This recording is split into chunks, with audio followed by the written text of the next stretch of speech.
Okay, so last time you had went to the bottom of Kindledar and you were going down the grand stairway that leads down into the Underdark.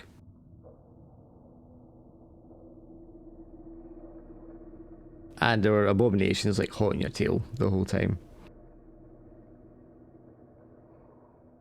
I guess Ryze is like phase shifted or something. Yeah, but when you just kind of turn around, to check see if he's going to help, he's just kind of not going to be there.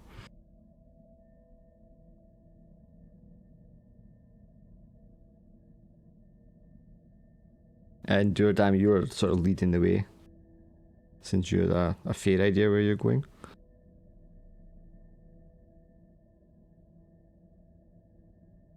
Wait, if Ryze phase shifted, what happened to me since I was in his backpack?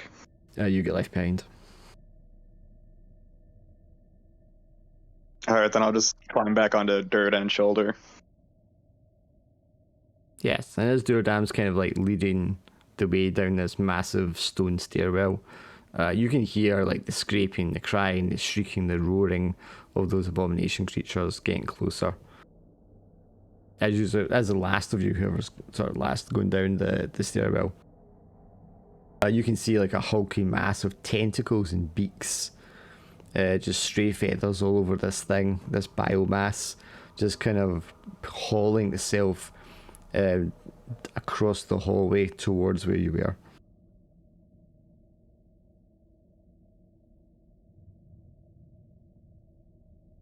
There's no gate or anything on the stairway, so presumably it would be able to just follow you down the stairs. Unless there's something you can do, or if Duradam knows a way to seal it off.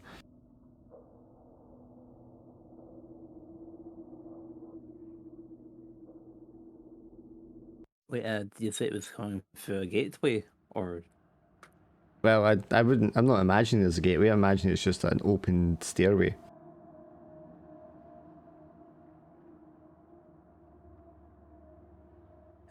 I'm not sure. I don't think I can. Can we close the door behind us so they got through the door already? Is that what happened? Well, I mean, you're not going in the chamber. You're going down the stairs, which were from the passageway that got you here originally, anyway. So, I mean, unless Duradam would have knowledge of this place because he's been here before. Would there be like a gateway or something like that to kind of blockade off the stairs at some point? Like, considering that when they're in trouble, they descend further. I think there would be some defensive measures laid out along the stairs, but I don't know if it would be like a gateway or something like taps in the walls that would come out. It could even be like extra walls that just slide out or something. Okay, and how are those triggered then, would you think?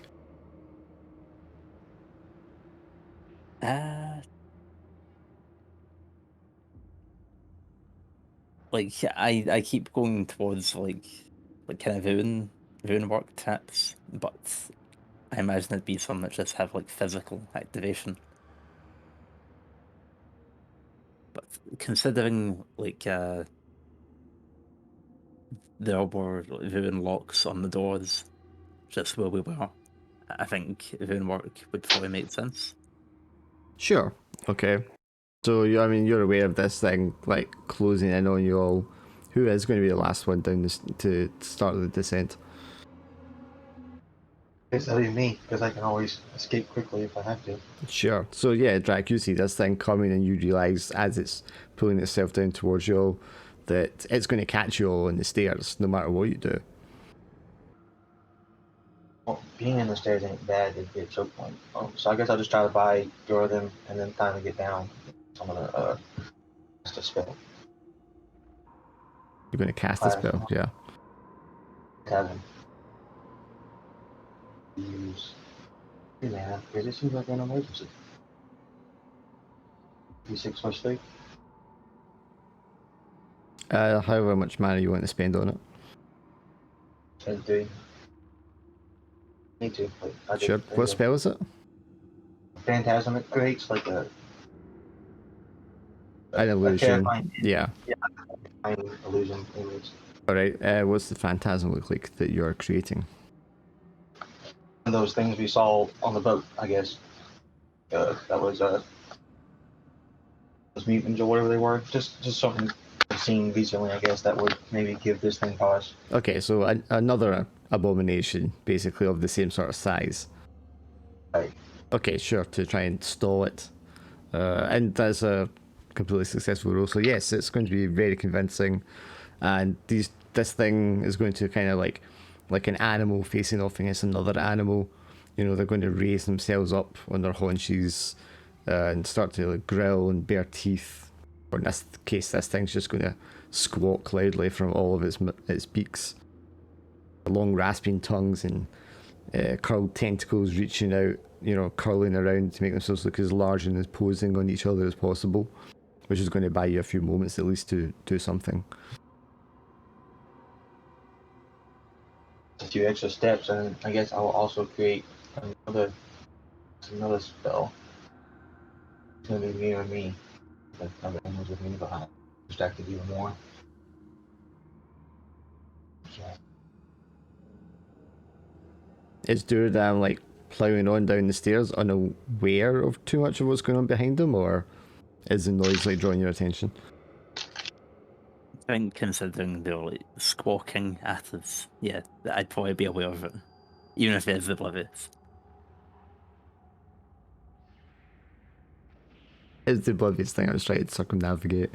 Yeah. I'd just be up on your shoulder, tapping you and pointing behind you. You've turned into a Disney character, man. I hadn't been on Roll20, so now that I'm logged on that, if it is a staircase like this, I think it would be quite cool if there was a magma tap to redirect it. Okay, yeah, it's worth engineering using magma for certain things. So do you mean like kind of like it lets down like a sheet of magma as like a waterfall doorway shield? Or are you thinking like a gout of it, or what? Either like it redirects it from an upper layer, which might also have magma on it, or like I kind of like the statue at the side. If there's a mechanism which causes one of them to like slam down into the magma and then it like sparks up, you know. So it could be either like a gout or a jet upwards. So I mean that depends how you're imagining the spirit staircase really. But I mean it's a deep spirit staircase that goes down a couple of miles. So is it just got like magma pools on either side of it at certain levels as it goes down? I quite like the image there, where it's like there are different kind of waterfall, like kind of ice paddies. Yeah. Those are tiered ones. So like kind of as we go, there are pools of magma adjacent to us, but then others like lower down, kind of staggered levels. Sure. Okay. Okay, so is there a rune you need to activate for this, or would you just use your brute strength to knock the statue over? I don't have rune magic, which is the thing. Like I've used like, the rune technology before, so I don't know if I'd be able to activate it or not. But I think it would be best if I wasn't just destroying shit. If it was like this is actually a defense mechanism they had, because that Right. sounds like So be something. do you want to roll with clever, since you're drawing on like your knowledge of the layout and how it's set up and how it's activated? This will not go well then.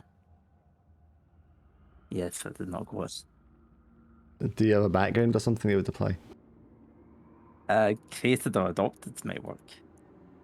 The adopted would work. Yeah, certainly, yes.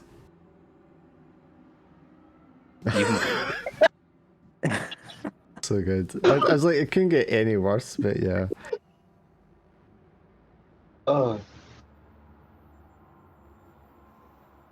Why do we expect any different from Durham? Yes, so you activate the thing. It successfully activates. The statue is like pushed from below by like the platform it's kind of standing on, balanced on. It slides off, crashes into the magma. The magma splashes up, and a big dollop of it kind of just goes like right through the phantasm on the bridge above you. The abomination that was facing off against Phantasm realizes that it is not a solid being, and it it dissipates, and it just like shrieks once more like an angry flock of birds, and tumbles its way forward through where the Phantasm was, and comes up to the top of the stairs where you're all standing. It's bearing right down on you, Drakan, if you're still up there. I had started to run after I cast that one, but I had also cast a near me, so I guess I have a clone also still up there. Okay, yeah, okay, sure. So your mirror image kind of like distracts it further, and it gives you all sort of another pause or a moment to actually do something before it descends the stairway and comes after you.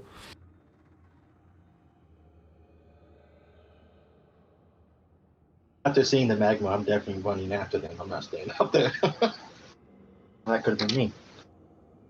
What about you, Ricardo? Looking. Oh, sorry. Go ahead. Or you, Salazar? Yeah. Is there like any precarious stones that are just on the ceiling or above the abomination? I wouldn't think so, given that it's a dwarf settlement and it's all finely crafted and engineered. I wouldn't think there would be like stray loose rocks around. Are there any drains or anything like this one in the picture? Or are they all just like wells to get magma? I mean, if we're taking the picture more literal, sure, there could be things there for like hauling heavier items up through the levels. Alright, I want to try to shoot one of the ropes on the crane so that it swings around and hits the abomination. Okay, that sounds good. Transform back and while I'm standing on Salazar, or while I'm standing on Duradan's shoulder. I think it's going to be a careful roll because you're going to have to get accuracy above all else. Would I have advantage for archery? Yes, you would.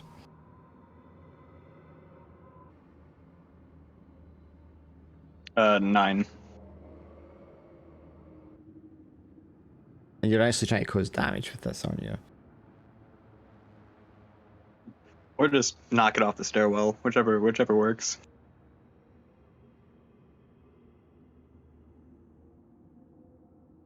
Okay, so yes, you managed to hit one of the rigging, I guess, causing this crane to like act on its weight to the pressure on it, and it swings around, slams into the side of this massive creature, and sends it off balance, off kilter, off the side of the platform it's standing on.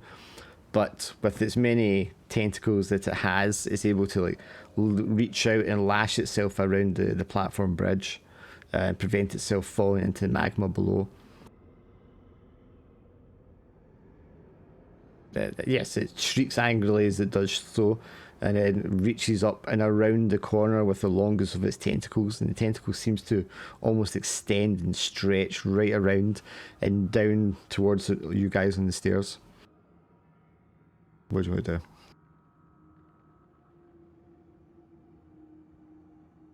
Well, that's the point Ricardo's going to turn around to the platform the beast was at, see that nothing's there, and is like, I wonder what this is screaming. What's it making those noises? They're very unsettling. Do you think Ricardo would notice the massive tentacle that's kind of wrapping its way around the corner and down the stairs towards you? He's probably still looking at that platform that he kind of saw it before. He's like, I'd say there's like a 50-50 chance he notices he turns that direction, or does he turn the other way and is looking away? Okay, roll a d6. On a 4+, he sees it. Or notices it. He does! Yeah, so you turn around He turns the right way. just as the thing is knocked off to miss the thing completely and be like, there's nothing there. And then just in the corner of your eye, you see this thick, mucousy, muscular tentacle kind of stretching around at the corner. We're under attack, my friends. I'll draw my sword, try to fend off the tentacle with my It's a good thing duel the tentacle. it's a good thing you're raising the alarm for everyone. Yep. Drawing your sword and doing what? So you're just trying to sever it or what? Trying to like fend it off, cut the tentacle, or make sure it's not going after anyone else.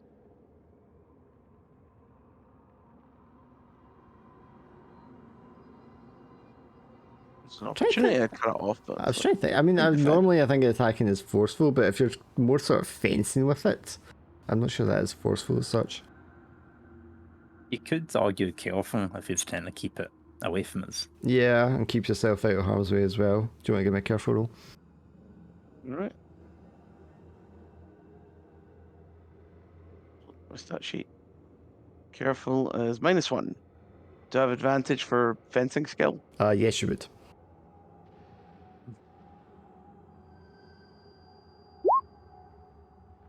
That is a 9.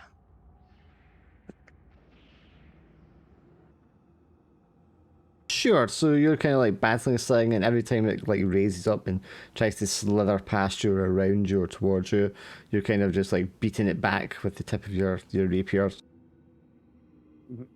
keeping it at bay. You can see it kind of like splits down the middle at one side of the tentacle, and there's all these nasty, needling sort of little fangs that are like hungrily kind of like reaching out and gritting themselves as it reaches out and tries to like ensnare you, and they like you can feel them like scraping and scratching against the blade of your sword every time you kind of like fend it off.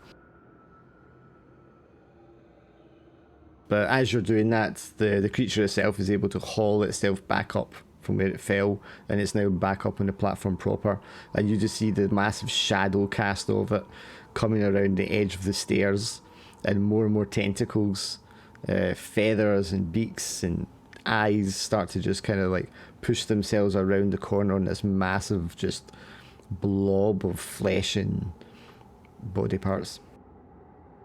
Mm. So what was once just like one tentacle, a single arm, there's now just a mass of them writhing coming around the corner. You see the bottom of this staircase? Is like an end to this? No, it goes down a couple of miles. It's going to take like a day or so to descend it. It's probably more than a couple of miles even. It's fast. My friends, we're running out of time. The only one who knows about the defense is Durden. I don't know how fast this thing moves, but I imagine it'd be like spaced out along the stairs, so we need to go down to get to a next one. So rather than being like it is in the picture all the way down, and imagine it's like normal stairs that goes down a couple of flights, and then there's a larger platform that leads off to chambers and stuff like that. And after a certain amount of time, it's just flights of stairs all the way down.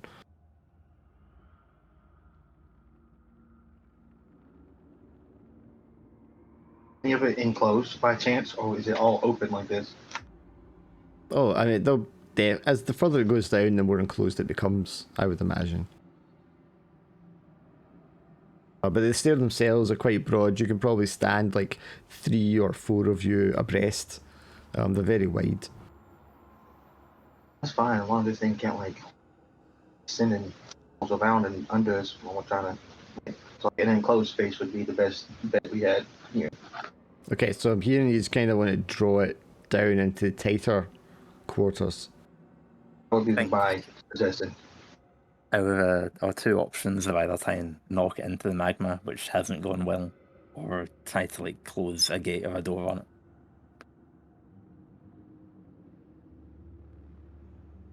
So you just want to like draw it downwards into the tighter passages and then activate something perhaps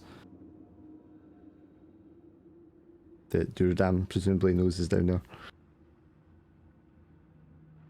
I think I'd go with that at least. Yeah, so what's the nature of this trap that you're... And they're, are you signaling to the others to do so? I think at certain spaces down, they would probably have just like heavy gates that dropped into place.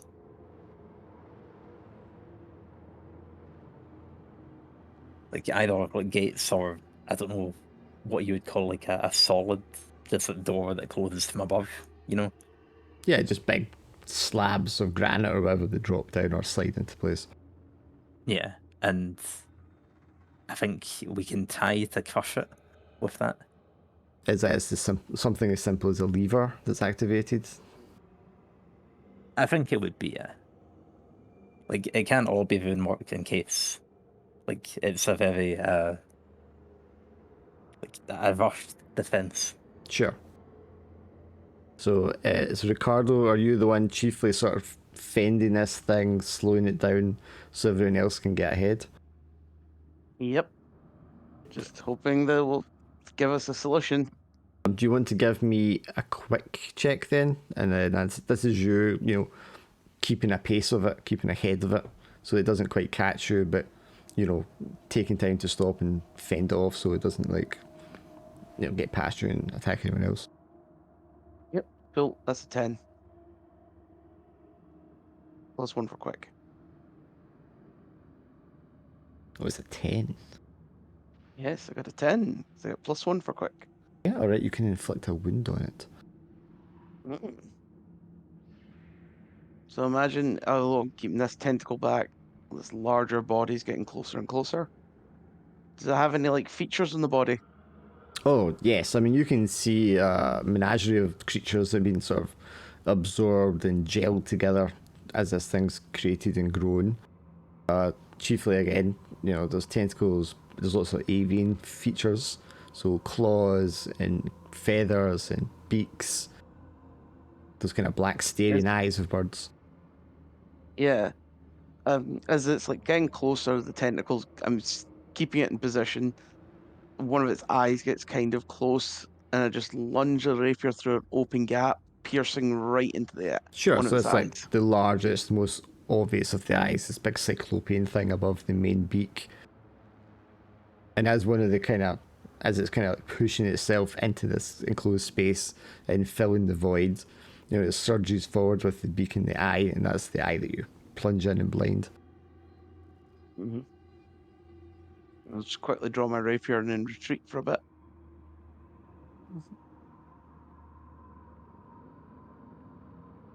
And again, this sort of foul bluish blood, kind of mixed with a fluorescent energy, kind of like Duradam has. Seeps and oozes out of the wound of the eyes. The thing like shrieks and craws in agony. You like run down another flight of stairs as it kind of like, gains its senses of where it's going and starts to like push more of its eyes to the front so you can get a better idea of where it's going. So we get down to the level where Duradam is, and Duradam, you've like found this lever that you need to activate. Right, so I don't know if there would be like a fail-safe on one of these things, such that like it wasn't just one person using it against commands. I feel like it would make sense if it was like 2 levers to drop, like one at either side. Sure.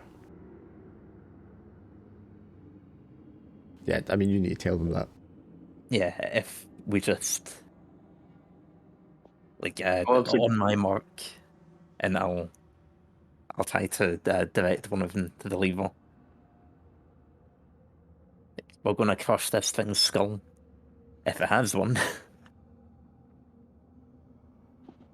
I'll just jump off his shoulder to where he was pointing and transform back. I thought you'd already transformed back and that's how you used the bow and arrow. Oh, but I thought I was still on his shoulder though. Yeah, Use it as a human. transform, let off a shot, and then Oh. transform back.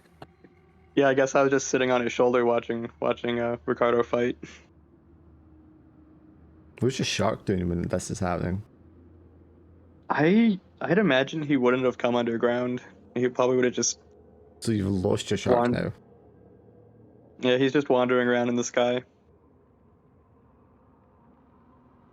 Okay, it's your choice. Beastmaster without his beast.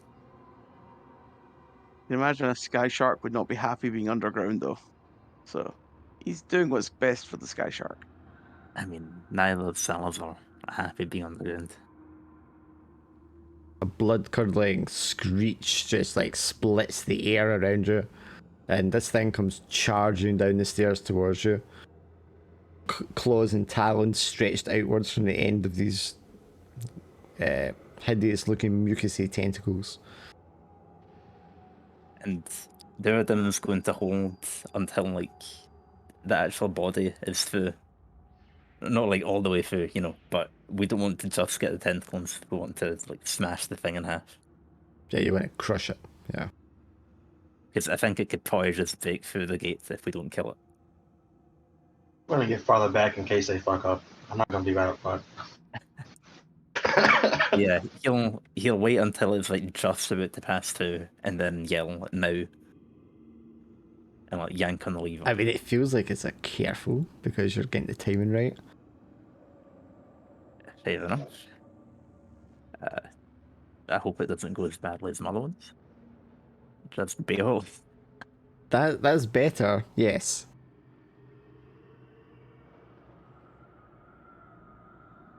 We need a. It's a 9 and a.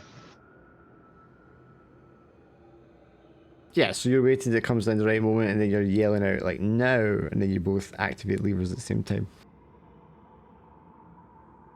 Okay, the huge stone doorway just like closes, collapses, falls. Its immense weight mass just like crushes this thing. Although it doesn't really seem to have much of a bone structure, it's more like a blob of just bits and pieces. Crush it like the way you're like squishing a lump of meat. You know, the sound screeches out of it, the wind is like squeezed out of it. You can see the eyes like bulging and popping and bursting. The tentacles kind of writhe around as like a trapped animal. And the various like smaller beaks and eyes of the mass that managed to get through the doorway on your side start to pull and tear themselves away from the main sort of mass of the body of it. And you see these kind of deformed half bird-like creatures, you know, not any bigger than the size of a cat or a large dog, just like pulling themselves out from the mass, detaching themselves.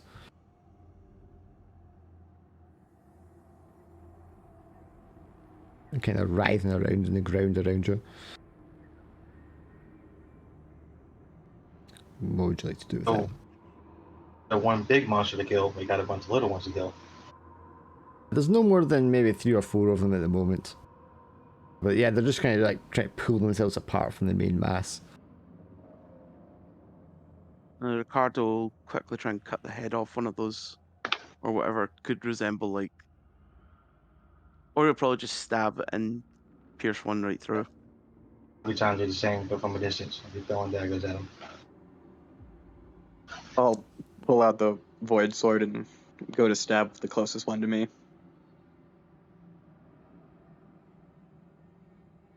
Ricardo, why don't you give me a quick roll? And you can take an advantage because everyone's helping you.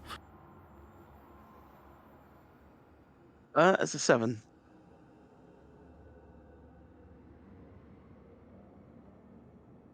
Okay, can you roll well, every...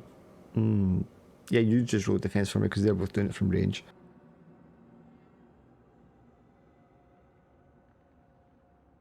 Okay. I was using a sword. Oh, well, you can roll defense for me as well then. Okay. Yeah. So I get agile. Does my armor work? Yes, your armor will work. Okay. So +3, so that's a 9. Does the enemy take a considered wounded? Yes. Okay, so I get a 10. Okay, so you're fine. You don't care. You carry on. Salazar, you also don't care. Carry on. Yeah, I mean, they feebly try to scratch and bite at you, but you easily just like cut them down to nothing.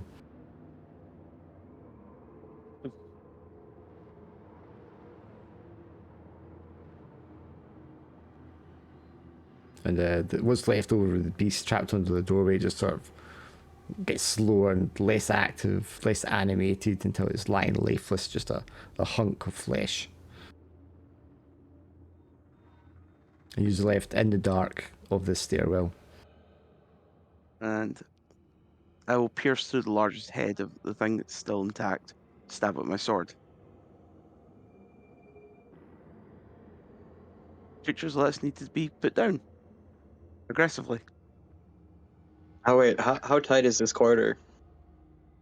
As I said, it's about as wide as 3 or 4 of you standing shoulder to shoulder. How is it well lit or is it really dark? I mean, it's going to be dark now because you've closed the doorway.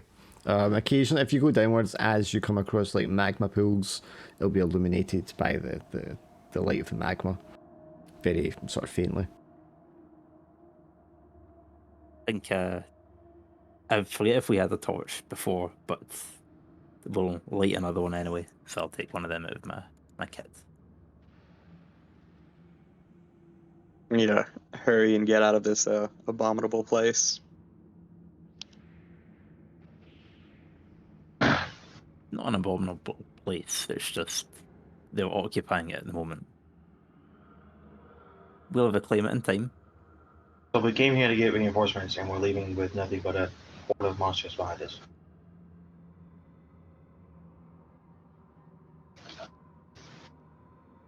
It could be a better situation, but we'll manage. I think. I would think at this point you also realise that Ryze is definitely not with you. I most certainly do not notice that.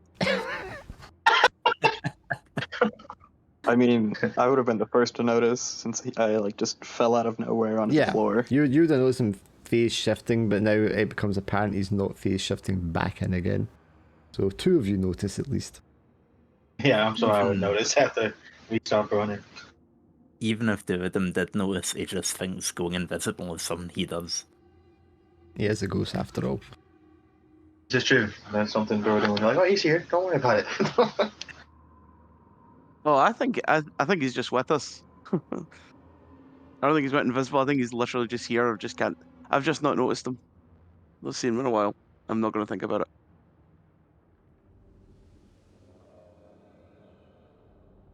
Yes, but here you are. And I don't know if underground is a territory familiar to any of you besides Duradam. At least it's dark. I try to avoid going underground as much as possible. Well, I will light up a torch to make sure there's some light. I in think my adventuring gear. I think Duradam already did that. Yeah. Show so much, but I'm doing it even though he has done it because I didn't notice. Oh, it is really dark in here, even though it's like illuminated. So you light up I another lit one. up a torch for us all to use. And they're all gathering Duradam and his torch. Like, I see you also listening one up, my good friend. Great minds think alike. So I don't know what these side passages that you said might be here might have dark, but I'm guessing at the moment we'd probably rather keep going down. Like, as long as we can put space between like us and even if they're stuck on the other side of the gate. Sure. Yeah. I mean, you'll go down a few levels till you get to the first like floor level that goes off into other chambers and rooms and hallways and such. And as soon as you get there, you can see again the sign of battle, the signs of barricades being set up, and the slain dwarfs all around. Like even here, when they've been either retreating upwards or downwards, they've been assailed and slaughtered.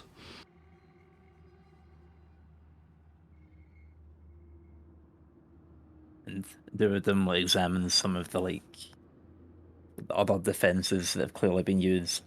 It's like, well, we're lucky that we could find some that hadn't already been activated. Now I'll look around for survivors.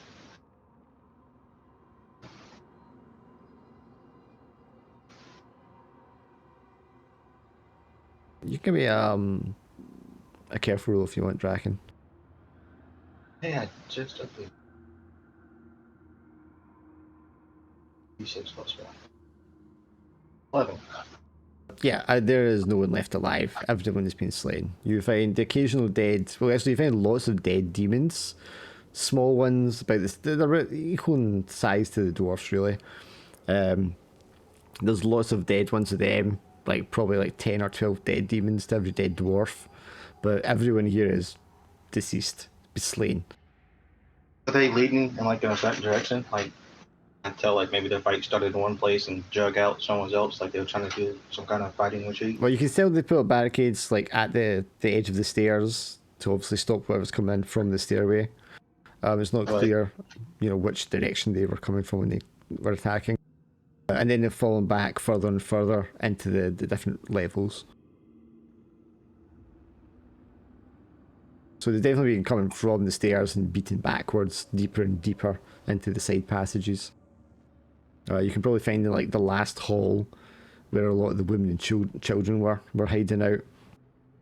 You can see maybe like only 1 or 2 soldiers have made it that far back, and then they've all been just like slaughtered.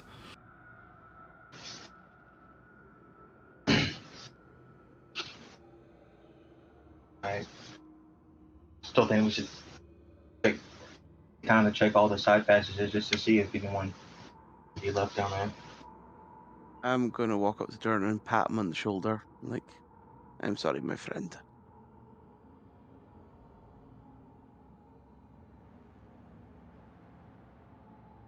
He just kind of like silently nods at you and then goes, "Aye, it wasn't. It's not only me that's lost a brother today, or many." And then he looks around for Ryze and is like, "Oh, where's the ghost man?" Ah, oh, right. Ah, he's probably checking out the corridors. He'll be fine.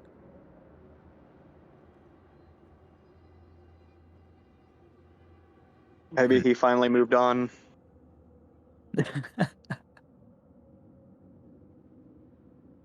I suppose that's Ah, good for him if he has. that would be most unfortunate for us, though. He was a good ally.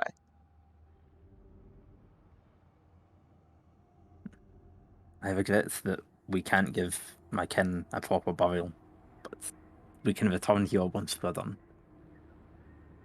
Once the war is over and Hypnos has been slain,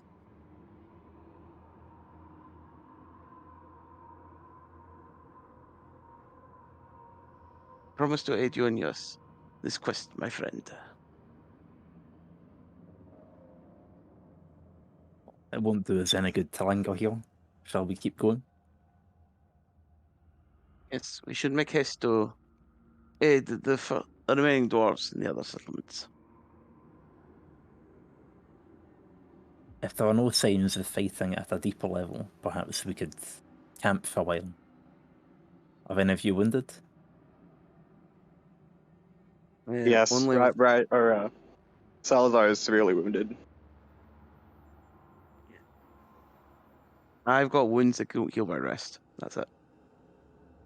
Oh no, I've got pain and some stress, so I can heal up.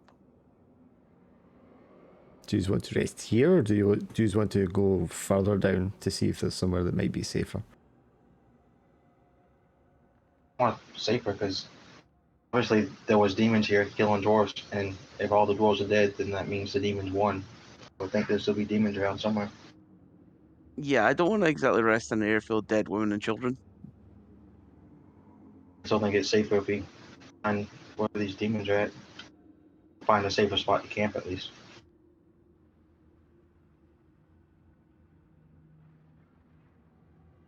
I think it probably won't get any better as we go down, but it's worth a shot.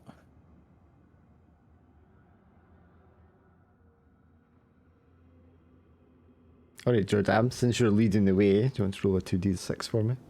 And describe to me the approach. Is it like careful and steady, or what?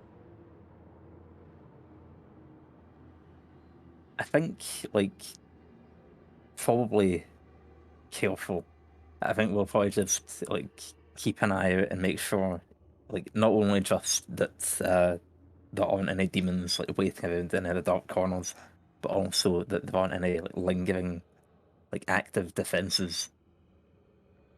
Sure, any traps that might have been activated or set up to help the defenders. Okay, give me a careful roll then. Like, fuck, I didn't feel that one. 8.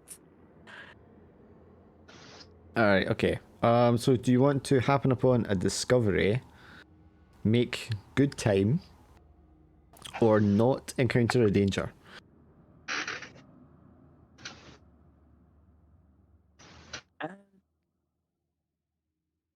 I think happen upon a discovery could be quite good.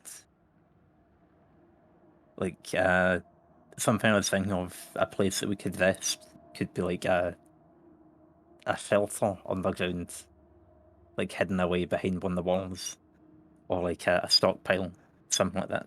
So I mean, at the bottom of the stairway, when it actually reaches the Underdark proper, and you're going through like the layers of, there's crust above, there will be like a fortress that this connects to. It leads into the fortress, and that's where the bulwark would be for the dwarves to stop anything from the Underdark climbing up the stairway.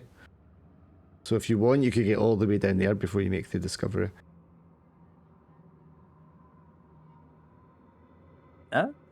Sure.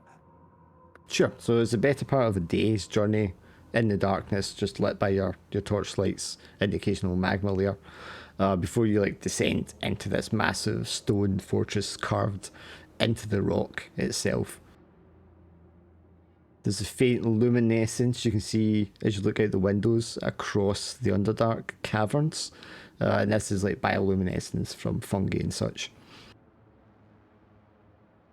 But when you reach down here, the bodies, there are still bodies from the defenders that were down here, but something else has slain them. There's no more bodies of demons, and all of the bodies of the dwarves have had their heads removed, or at least the top of their heads removed. Something seems a little different about these deceased. I can't quite see what. I mean, like scalped or like literally just like cut in half, like half the head. Like someone's opened up their skull, I'm trying Oh. to skull cuts. and all the Too bad. brains are removed. Well, I was hoping for scalping, to be honest with you. I mean, scalping is something an intelligent teacher would do, probably. Oh, it looks like we've got brain suckers. I wonder what kind of foul creature this caused this. He says as he like nudges a body with his foot, and as you do so, Salazar, a pair of eyes like extend out from behind the body, and they're just like a pair of like normal human or dwarf looking eyes on the end of little stems. And then a pair of large like crab-like claw legs also come over the edge of the body and pull itself over the corpse. And there's just this giant brain with these 8 arachnid legs extending out from the sides, and these 2 protruding eyes on stems. Salazar, being who he is, crouches down to and then looking at the creature. Did you see who did this? I was like, you're going to say, who's a pretty boy? So you're going to go down, crouch down, and speak to it in your monster tongue. Right.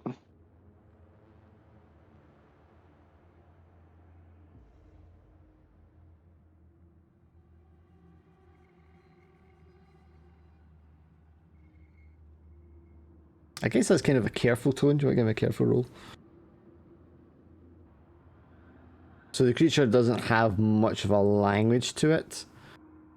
It's just kind of like slurps and gurgles from the very basic sort of thing that has function as a mouth.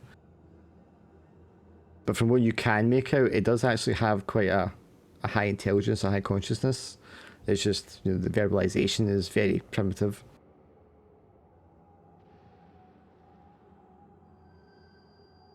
And it tells you, you know, we came and our master fed us, but they left me behind, and now I can't find them. Would you like to come with us until we find them? Do you have food? Of course. And I'll reach into my bag and pull out some monster food. And the eyes just kind of like stretch up, and one of the eyes is like looking you dead in the eyes, and the other eye just kind of like slides down the side of your face as if it's a tongue licking you. I'm going to reach up, pet it, and then make towards picking it up.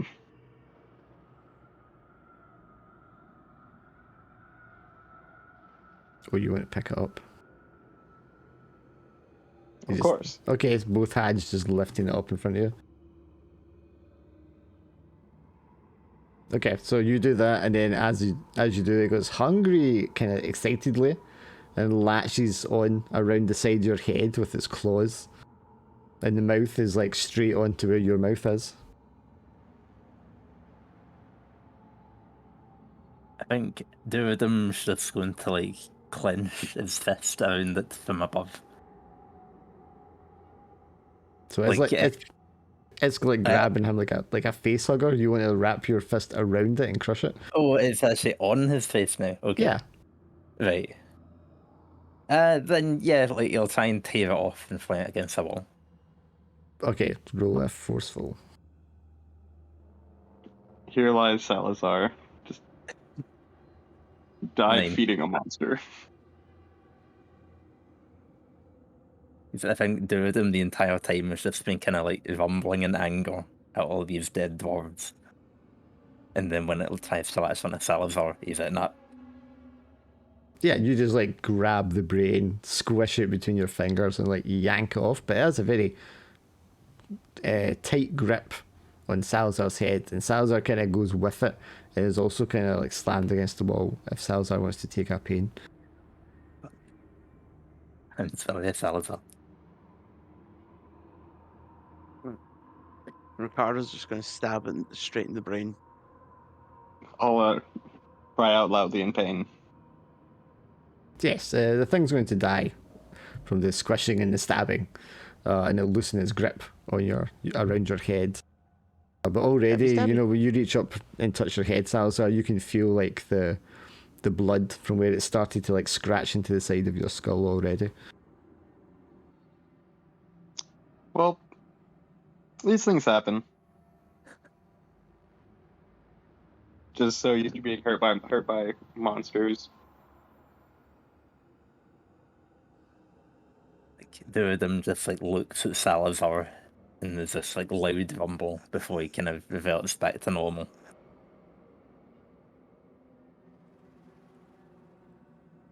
I don't think we'll find much safer in the Underdark, but if there are more of those things here, I don't want to rescue either. What do you think? Well, they seemed open to communication. I just think it didn't like me touching it. I believe it was trying to feed upon your brains, my friend. Yeah, I don't think touching it had anything to do with it. No, it was just giving me a hug with its mouth and claws. Oh, it communicated. It was open to communication. Yeah, it told me that its masters came and fed them, but then they left and they forgot about him. Yes, fed them like this, pointing to the top of the skull of one of the dead bodies. And that's what it was attempting to do, my good friend. I don't think we should be talking to them anymore. I don't think that's something we should do. I don't want you guys talking to the brain monsters anymore.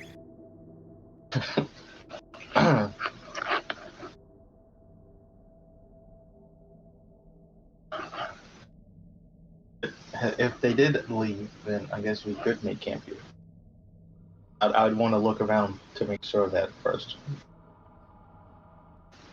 Yeah, I mean, if you Yeah. look around, you won't find any more of those things. And is there like an obvious point of entry for them, or somewhere we could like barricade up if the gates are broken or any other defenses? So the gates have definitely been busted in. Do you want to roll a careful or a clever? To kind of investigate like what's busted them in.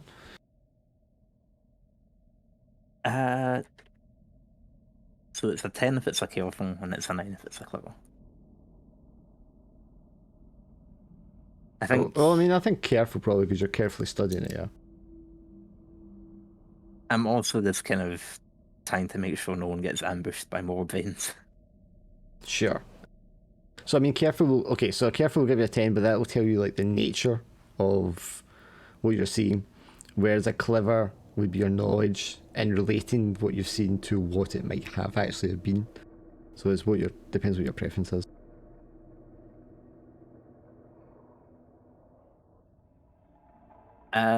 It's. I guess it would be more clever because I'm trying to work out how we can keep them out rather than just. Sure. What happened. Yeah. Okay, so for within 9, you're going to know what it was that's busted it down.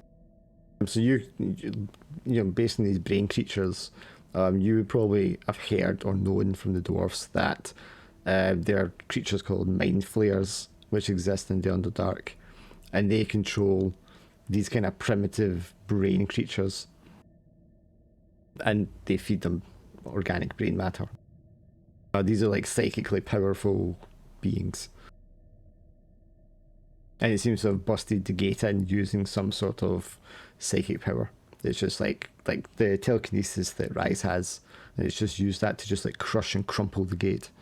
But it must have been a very old and powerful one to do this.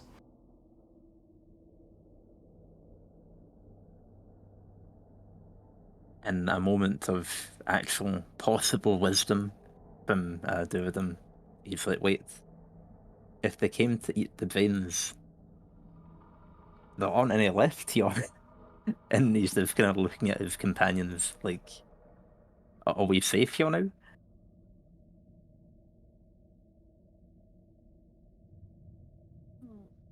I'm not sure, my friend. I think we're safe. We should just keep a watch out. We were in one place. They left. You won't see any. I think we'll be okay.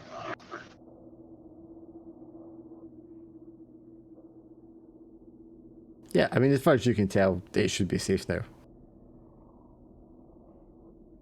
There's no real reason for them to come back.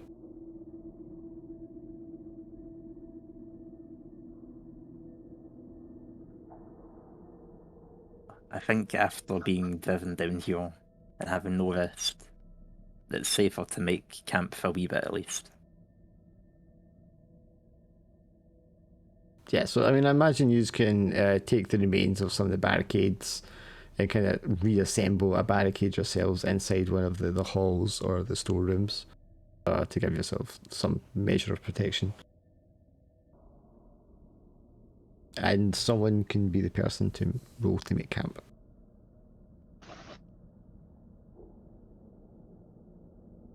Just 2d6. Yeah, just 2d6. Brilliant. Just perfect. So everyone gets an XP for that. And as you're kind of like making camp and shoving things together and Draken, you're doing your shadow step and just make sure everything's, you know, on the up and up. You feel something like dribble, like a leak from the ceiling on your head, and you reach up and wipe it, you know, the top of your head with your hand, and you look down at your hand, and you can see it's just this kind of really thick, sticky red substance. And then you look upwards to see what it is, and the roof is just like covered in these brain crabs. They're not much bigger than like your hand, but there is just like hundreds of them scuttling and resting all over the roof, and they start to drop one by one on top of you. So I'll step out immediatally and Well, can you roll defense for me before you do that? That's fine. 3d6. What would apply to all that?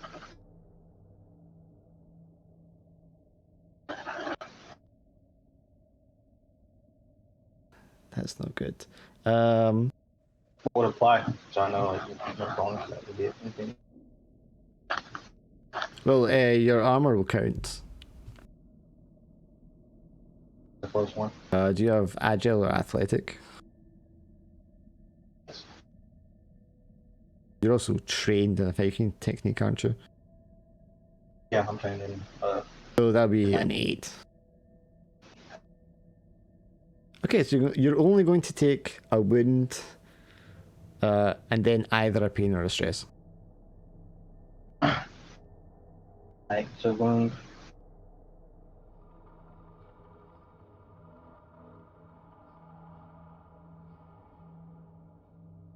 Just be bleeding. I guess one of them landed on me, so I was bleeding. Pain, not stress. I guess bruise and bleeding with the pain. Yeah, they sort of land in your head and just like trying to break into your skull so that you start bleeding profusely. -1 going forward.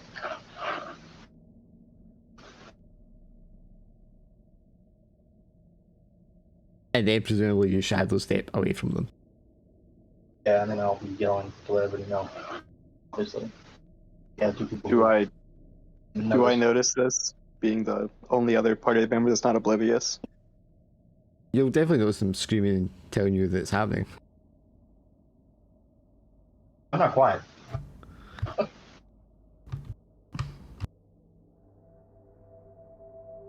Do the other two notice? Did they ever? They're too busy like talking as you're building a fire or something, I imagine. I'm like trying to comfort Durdham to make him feel better, even though it's like we constantly just seeing dead dwarves everywhere. Making sure the big man's alright. I think he probably would have been like while the camp was being prepared, he'd have been like moving the dwarves so we don't need to sleep next to all his dead brethren. Sure. And you're not just like dumping them, you're like laying them out in Yeah. neat rows next to each other with their arms crossed and all that. Yes. Yeah, it's very touching. And you're both, because of you're both deep into this conversation, well, not in state of shock, perhaps, or grief, you're completely oblivious to Draken's alarms. Odin's like, this looks like a dwarf that I once knew. Like, it must not be him, but he was a good man. They're kind of like giving him tales of dwarves that he knew at one point. I'll be listening calmly and also being frustrated at Drax. I can hear him like screaming in the background. It's like, he is such an insensitive soul.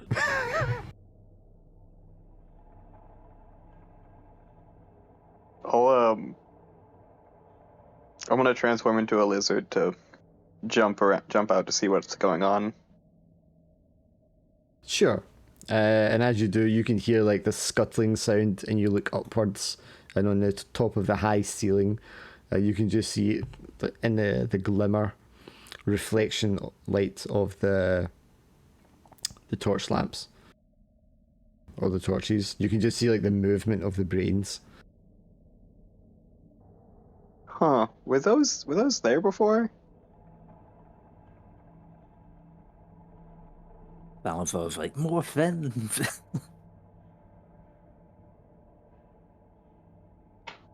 I'll stay in lizard form. Hopefully they only feed on humanoid brains. Okay, roll defense for me. It's fucking suicidal, this guy, man. Jesus. It's like he's in the border of death and he... And if you're in lizard form, you'll have disadvantage because you're the same. You're like same size as him almost. Well, what about being able to fly? Would that give me an advantage again? Do you actually fly, or you just like glide? Jumps up and glides. No. All right, I'll roll another dice. Yeah. Oh, that okay. Yeah, so you're fine the first time. Miraculously, they start falling from the ceiling.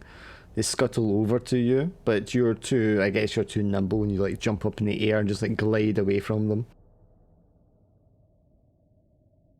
You can understand them, although you can't, have a conversation with them. You just hear like hundreds of little voices going like hungry, hungry, hungry, hungry. Can I try to add my voice in there and just confuse them somehow? Just start whispering, go find food or something. I mean, it's a horde of them, so unless you're doing something kind of spectacular, they're, the mass of them is just going to like carry on in their objective to feed. You told them go find food. I think that's what they're doing at the moment. He's like encouraging them, like, yes, come on. See, I think Dracan would be perfect for that kind of misdirection. Like the phantasm thing. See, the only problem with that is if they do feed on things and are kind of, I don't know, these are psychic. It might not work on the mind plays. It might work on these guys. Yeah. I don't. Yes, but they're scuttling. Sorry, they're scuttling in the direction of Ricardo and after Dracan. I'm gonna run right by them too, screaming like intruders, like under attack, brain crabs. I'm just gonna keep running. But Ricardo's going to reply, "You keep it down. We are trying to have a serious memorial here." Yeah, he runs by the chambers. I imagine, Salazar, you're not too far behind him? Or you're like just in front of the swarm, probably. Yeah, I'm you just see a lizard running on two legs just as fast as it can. Like the frilled lizards in Australia. Up in two legs, just like...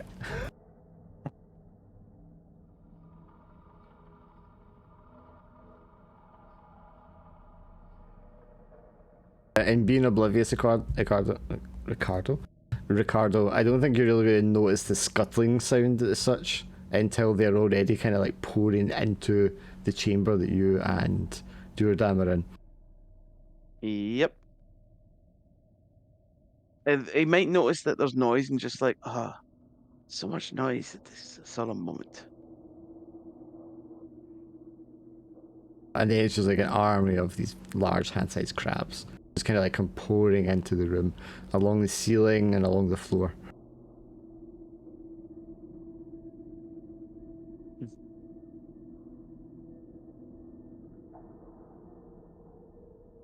And they just make a beeline towards you, Ricardo. Completely ignore Duradam. They will crawl over him and around him. They will completely ignore him and go for you. Duradam had just been doing his imitation of drinking from a keg of stout. And then has these things crawling over him and just kind of stands up and goes, "Can we not have a moment's peace?" And just like slams the keg on the ground and bursts it everywhere. Danger!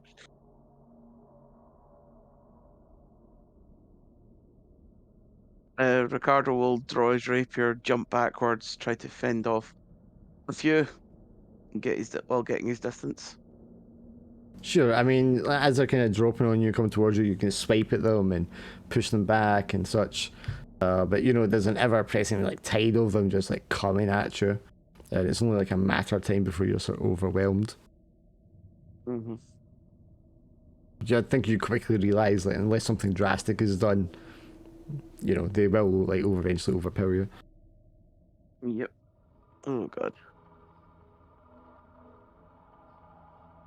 You're also probably cursing like, why did nobody warn me? It's like, how did I not know that this was happening? How much of Duradan's ale went on the floor? I mean, I feel like he probably wasn't that far into it, so there'll be a lot of ale. How flammable is dwarven ale? I mean, ale is not usually high content. Even dwarven stuff. Unless you're thinking they're drinking like pitchers of whiskey. I What's imagine in they're just drinking just shy of absinthe. Yeah, I would think it's like fucking tar. Dwarven spirits. But is But it? yeah, I mean, Durdan would know that we would sell sorry anyway. All right, as I'm running away, I'll see that they're about to be overwhelmed, and just jump into the air, and then mid-air transform back and shoot the torch that they had over there before, so that it lands on the floor and sets the ale on fire. That sounds flashy.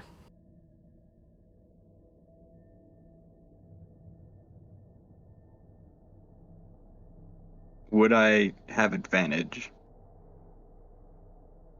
For archery, yes. Oh wait, how compact is the area we are in right now? Is it like open? No, you're inside the fortress, so it's quite enclosed. Oh, so I'd have disadvantage for claustrophobia then. Oh, yes. So it'd cancel itself out. Yeah. Oh, okay, never mind.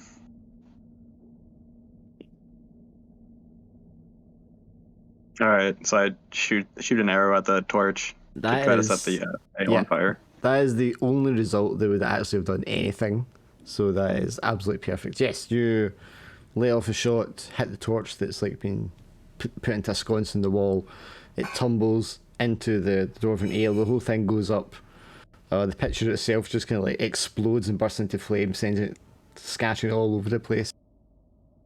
There's a hissing and squabbling, high-pitched kind of whistling sound coming from the swarm as they go into a panic and start to like flee in all different directions. Some of them already aflame, their brains just kind of like sizzling. They scurry off into corners and crevices and back down the halls away from you all. The ones that are kind of the stragglers that are left over, you're easily able to like stamp out and just stab with your rapier. Foul creatures.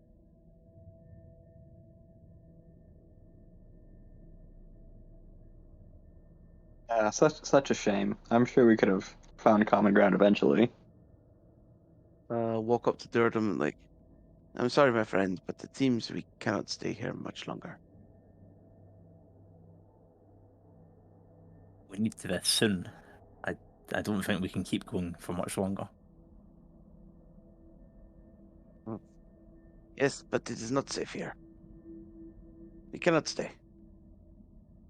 And he just turns to Salazar and he's like, go get Drakan and tell him that we can't stay here. Yes, where is Rakan anyway? I mean, he was just making all this ruckus earlier, and now we can't fight him. I don't know. I think he ran off ahead. What do we do with him? The half demon. So I mean, I'm guessing after a certain amount of time, Drakan comes back, realizing that the swarm is gone. Oh yeah, when I realized no one's following me after a little while, like, I guess we go check on them. Much to your surprise, they're all still alive. Why didn't anybody run when I yelled, "We're under attack" by brain grabs? Like, why did? They're were doing just running hungry. off, making a ruckus. When do I ever make a ruckus when I'm not under attack? You may have a point. They were just hungry. I'm sure they would have left after they ate. Yeah, my brain. They would have left after they ate my brain. I Dude, hate to tell you, my friend Salazar, they're after our brains. They are to devour our grey matter. There is no way we'll be able to create a favorable relationship with such beings. To them, we are just food. Nothing more, nothing less. oh, that's sad. Two of them just picks up a full helm and tries to put one on top of Salazar's head and one on top of his own. It doesn't fit him. You just push it over the brim of Salazar's hat. Yeah.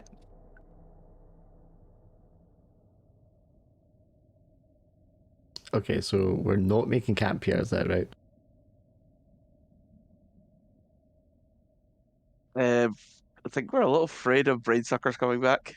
Sure, so instead you're going to push on into the Underdark, yeah. I mean, I don't think it's going to be any safer, but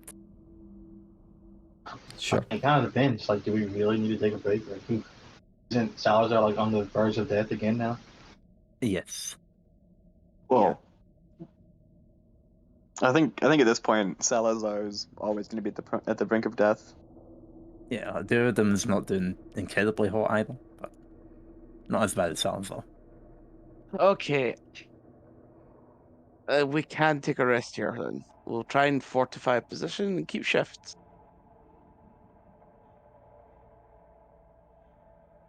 You know, fire keeps them out, so maybe we can have some kind of like cheers at the entrance or something. I don't fire going. Yeah, I mean, these giant braziers that you could light, fill with oil to get the place lit up again. Duradum's like putting some of the fried cab on skewers and then putting it outside, like as a warning.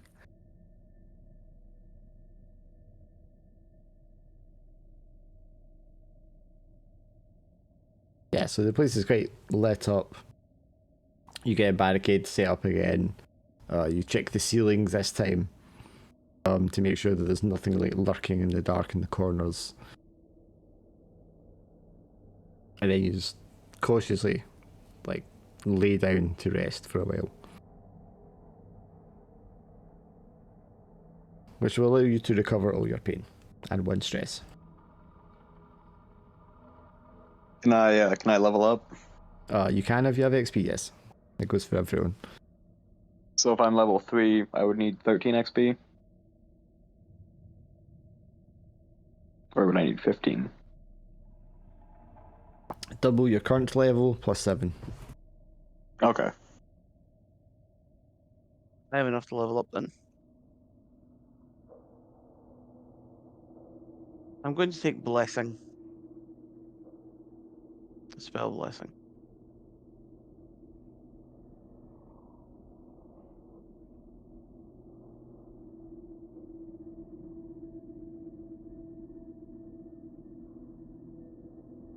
Hey, Doc. Yes. For my spell, I upgrade Phantasm. Sure. It's like a actual solid illusion. Not just So, an illusion, but one that isn't like transparent, one that's fully opaque and physically solid. but it still gets destroyed quickly. Sure. Yeah, as soon as it takes a hit, it will kind of go. I can enchant weapons to get advantage against all like abominations. Oh, that's handy. Yeah. Mm.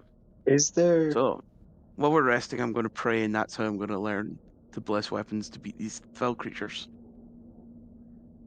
Just for lore reason. Like, Is there any way that I can upgrade Monster Tongue to make it better? Yeah, sure. So that I can, if I do well on it, I can just command monsters to do stuff?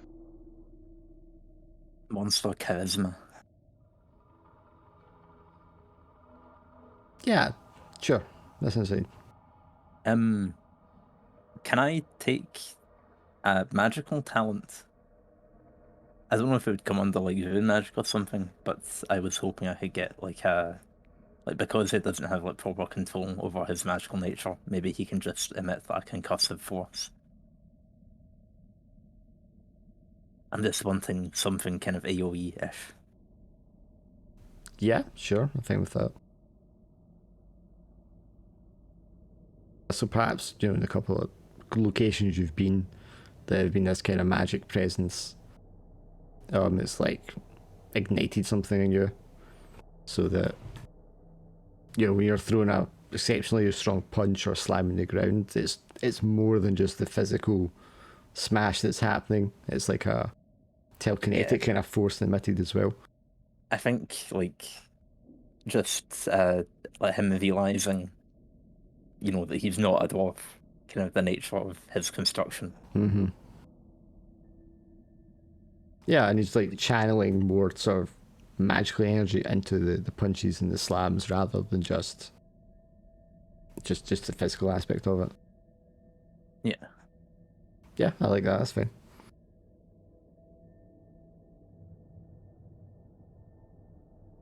I don't know if it would make sense, but I'm gonna put under like the rune magic skill, just because he does have runes that over him, which power him. Sorry, bud, what'd you say? I don't know if it makes sense from like mechanical perspective, but I was going to just put it under kind of rune magic skill because that's like how his construction is. Yeah, that makes sense. Yeah. Yeah.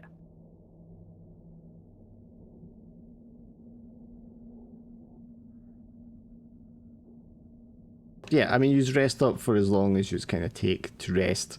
There's obviously no such thing as night and day down here. It's all just darkness.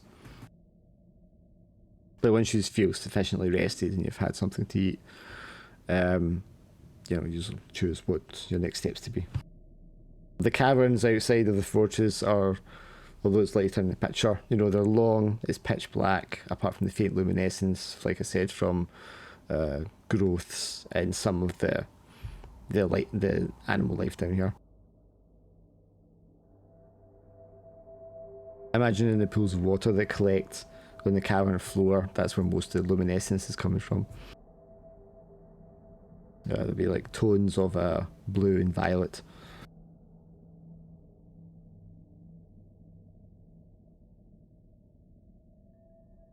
And very occasionally, out in the darkness, you can hear sounds of creatures lurking and hunting their prey.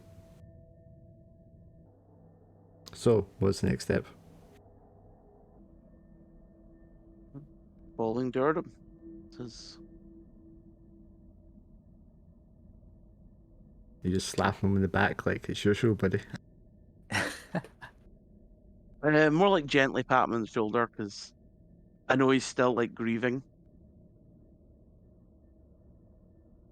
I want to do my best to help him through it all.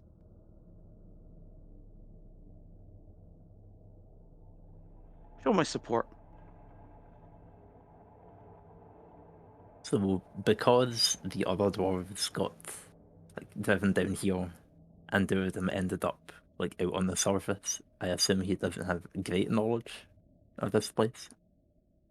Like I'd be surprised if you've ever been into the Underdark yourself. It's probably just stuff you've heard. Yeah. Like, and if he has any particular sense of direction, I feel like it'd probably be from magnetoreception. Like, that's perhaps the only reason why he can really find his way down here. Mm-hmm. But it's better than nothing, I guess. Yeah, I mean, you got a rough sense of the direction that you need to go in to get to your eventual target. And, the caverns are large, but then they get narrow and twisting. It's not like an open landscape you can just kind of walk through. You have to navigate it in the best way you can in the direction that you kind of want to go in and hope that it leads you there, not a dead end.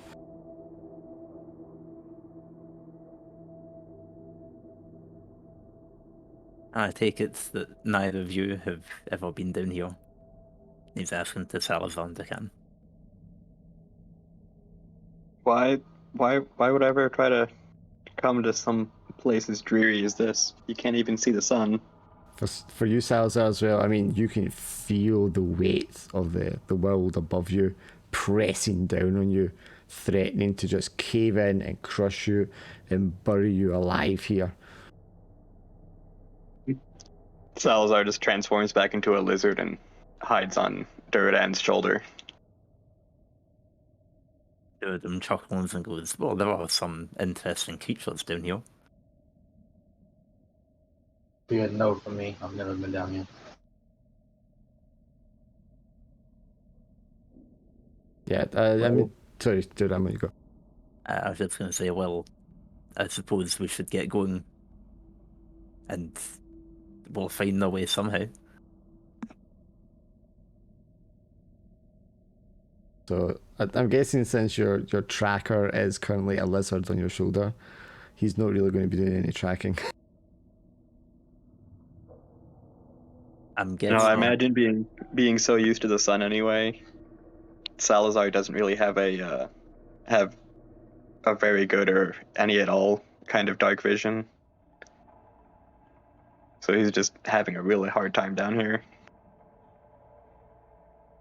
I also just too shaken to really pay attention to like small markings and stuff. Do you think this is more of a forceful navigation? You're just pushing on. Yeah, I mean it's like relying And on. we could do careful because I can still be ahead of everybody and hide in this. It is underground, so it's probably dark down here. Well, he could forcefully push on, and you can also scout ahead. You can do that as like two separate things. That's why I think the best bet would be. Okay, so roll with I'm assuming you're like a stealthy scouting, yeah? Yeah. Alright, give me a stealth roll then. +2, so 7. But can I use my background to re-roll that? Yeah. Is it 7? Which background is it? I got professional and ninja. So. Yeah, sure. Even worse. I mean, isn't that one better? If it's +2. Yeah, one better. That's one better. It changes it from a 7 to an 8, I guess. Still the same. Alright, so for the scout, you can choose one of. You get the drop on what lies ahead. You discern a beneficial aspect of the terrain, or you make a discovery.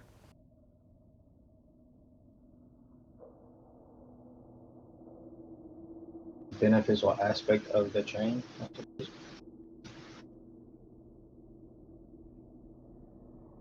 Okay, well, it's up to you to describe it.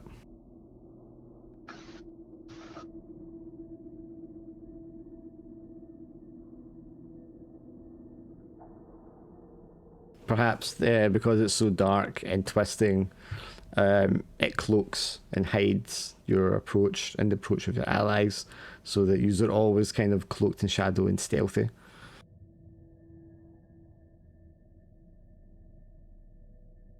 Yeah, let's just go with that.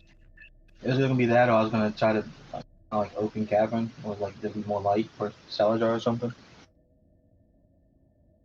Sure. Okay. So so just what happens, you manage to find a series of connected caverns that are large and broad, and they all are full of kind of like shallow, almost like a shallow lake. You know, it's like ankle deep, but it's like fills up it's the whole length and the width of the caverns, and that gives the bioluminescence enough that the whole place is kind of lit up well enough for everyone to have like a fairly good range of vision.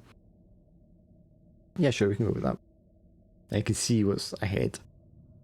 And then if you want to roll with your approach, Jordan. For the journey. Yeah, so I think it would just be kind of relying on his magnetoperception. But if he has heard anything from any dwarves in the past, then yeah, I don't know, would that just be forceful or would that be something else? I mean, forceful if you're just kind of like pushing on, if you're relying on like your knowledge and whatnot, I would say that's clever. Or if you're just being careful and taking your time with it, obviously that's careful.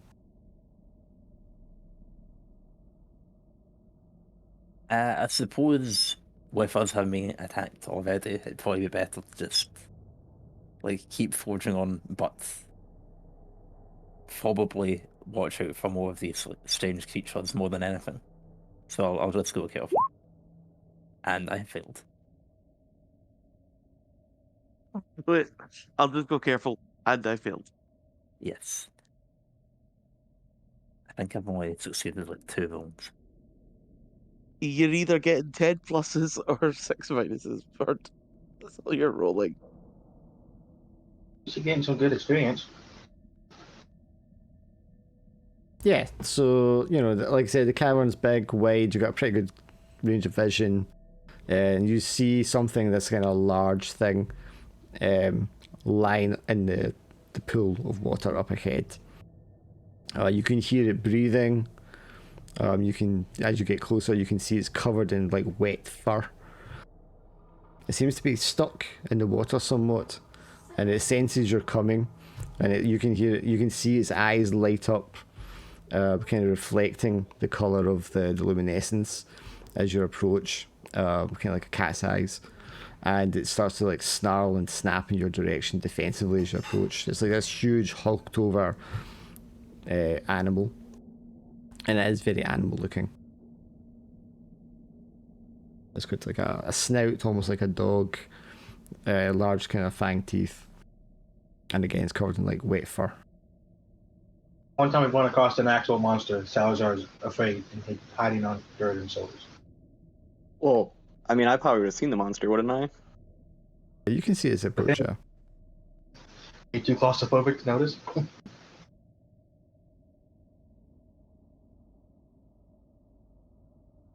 Well, I mean...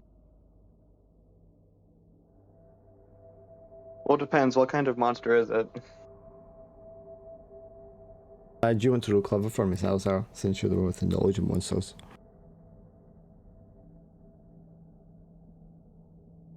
Mostly. It's definitely some kind of ratkin, some sort of giant rat, but this is far larger than any you've seen before.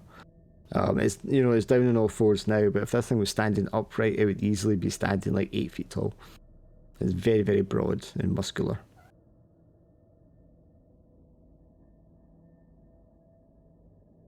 And you point out to the others the long rat tail extending from its rear. But it seems to be stuck or trapped somehow, and it doesn't. It writhes around, you know, and growls and hisses and snaps its jaws, but it doesn't seem to be able to move. Are you saying something over there? They're usually intelligent creatures. Maybe if we release it, it'll help us find our way.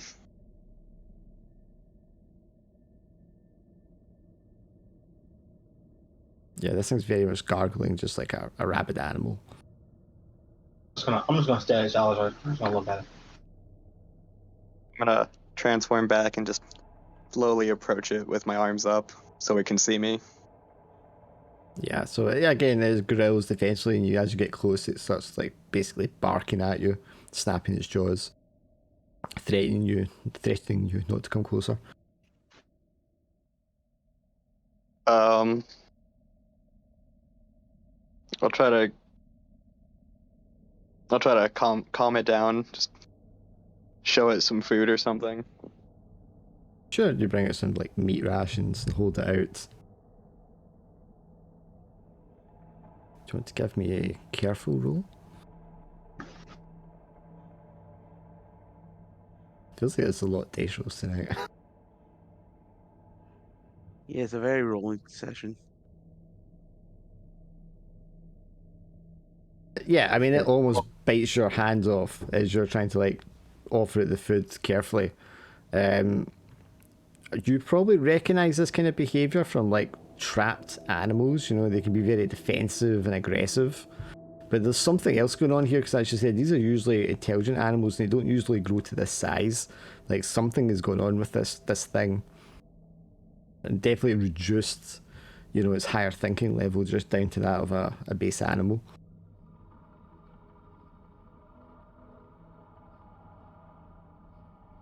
I'll toss it the food so it's distracted. And then I'm gonna pull out my sword and just drive it through its skull. Forceful. Some foul magic has tainted them. Well, don't bother rolling force faster because it's pinned and everything. Like, you'd be able to make the maneuver and like slay it without too much problem.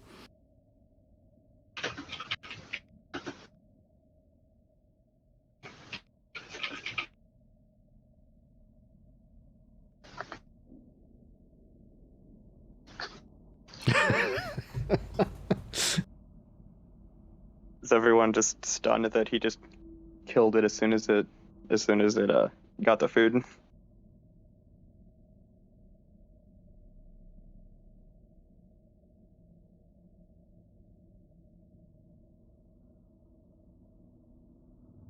Yeah, so this thing dies.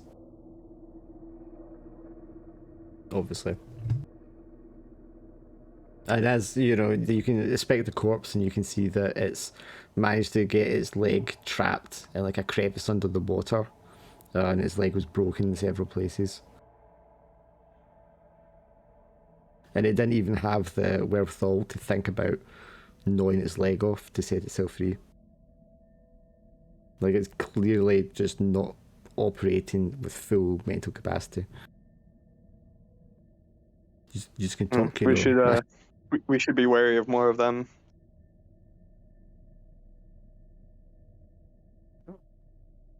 Fellas, I thought you all tried to make friends with creatures. I was putting it out of its misery. It was obviously in great pain. It's much rather darker side of you.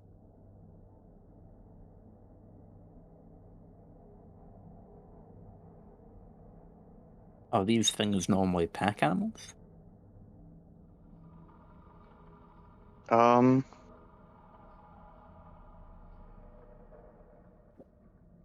That's a good point. There should be at least 100 of that, 100 more, right? He says, as numerous pairs of reflective eyes are seen in the distance in the dark. So its squealing was calling for help, and you have just executed one of them. I think we should just leave.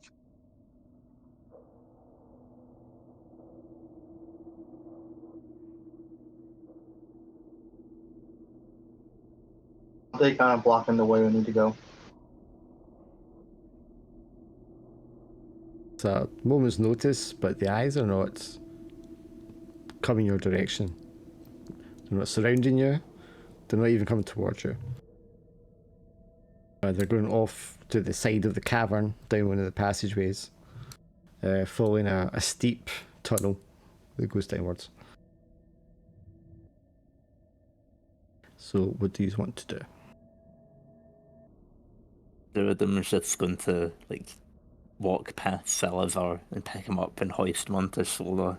Was it right? Get back up there. Let's get going. And just continues walking the same way he was. Yeah, I think I'll just be following Durdham. Alright, because you two wouldn't Sure, have noticed protect the eyes in the distance. It's just Drac and Yeah. Salsa that's seen them. I just said it was probably best leaving since the thing just cried for help, and just following Durdham to leave.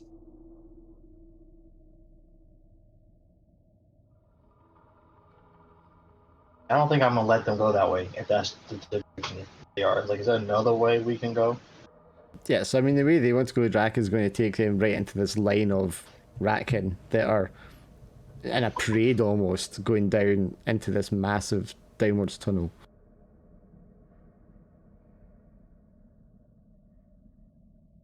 So if they continue walking the way they're walking, they're going to be noticed. So I'm gonna stop them and point that out to them, point their heads if I have to. Look that way. Let's not go that way. Let's go a different way. But this is the way that Durdham thinks we should go. Do you want to go through all the monsters? I don't even know what they are. Monsters?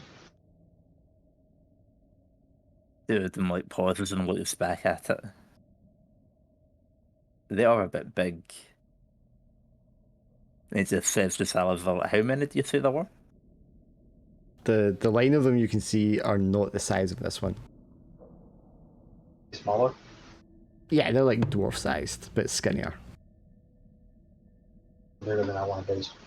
Well, if the one I just killed was probably the pack leader from how big it was, there'd probably be around 100 or so around, if not more. And those are just the ones that can fight.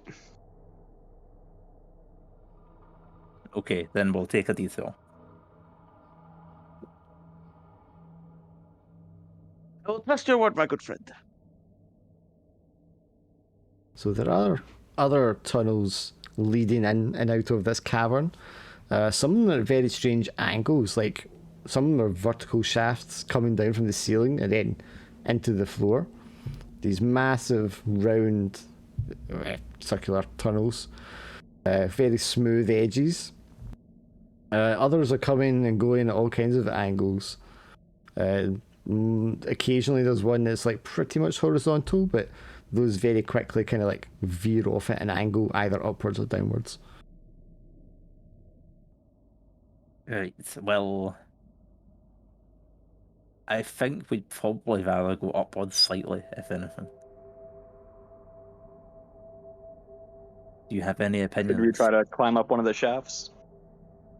I don't think so for Durden. No offense to Durden, but I just don't think that's going to happen.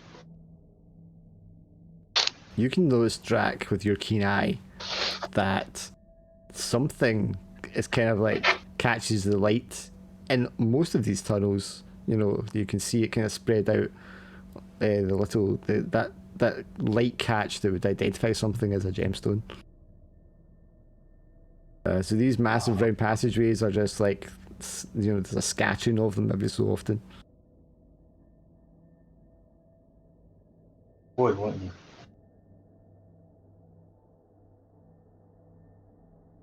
Do you want to go up and look at one of these? Yes, gems? I do. Trying to figure out if I had something on me that would like. So they're like little clusters of fist-sized, egg-shaped gems. A kind of like dark amethyst. I'm gonna try to get one out of the wall with my knife or something. Oh, I mean, there's just like little clusters of them, just like stuck into the side of the caverns. So you can get a dagger and you can like pry them loose. There's this kind of crusty mucus that's kind of like holding them in place, but it's very easy to split open with your dagger. It's easy money. Happening. What's that? That's easy money, so I'm doing that. Taking 1 or 5. Them just approaches one of these wee tunnels, like with the gems, and just speaks to Salazar, like, does this not remind you of something? He's gonna hop off Durden's shoulder and just rub his hand against the wall to see how smooth it is. Yes, I mean, based on your previous experience, you can quickly tell this is the quarry that you've been after. These are tunnels produced by giant worms. How much bigger is it than the one that we saw before? So these are of various sizes. Some of them are much smaller. You know, they're just like the height of a man standing up straight. Others are like 3-4 times as wide as that. Or as high as that. I'll point us towards the biggest one and say we should go that way. Just completely forgetting why we're down here in the first place. There's gems down it. I agree. Yes, I mean, down the biggest tunnel, you can see in the distance, because the light here is fairly good, and there's definitely more concentrated, larger clusters of these gem eggs. 100% agree with Salazar. Them just picks up one of the wee ones and tries to like, squeeze it between his fingers.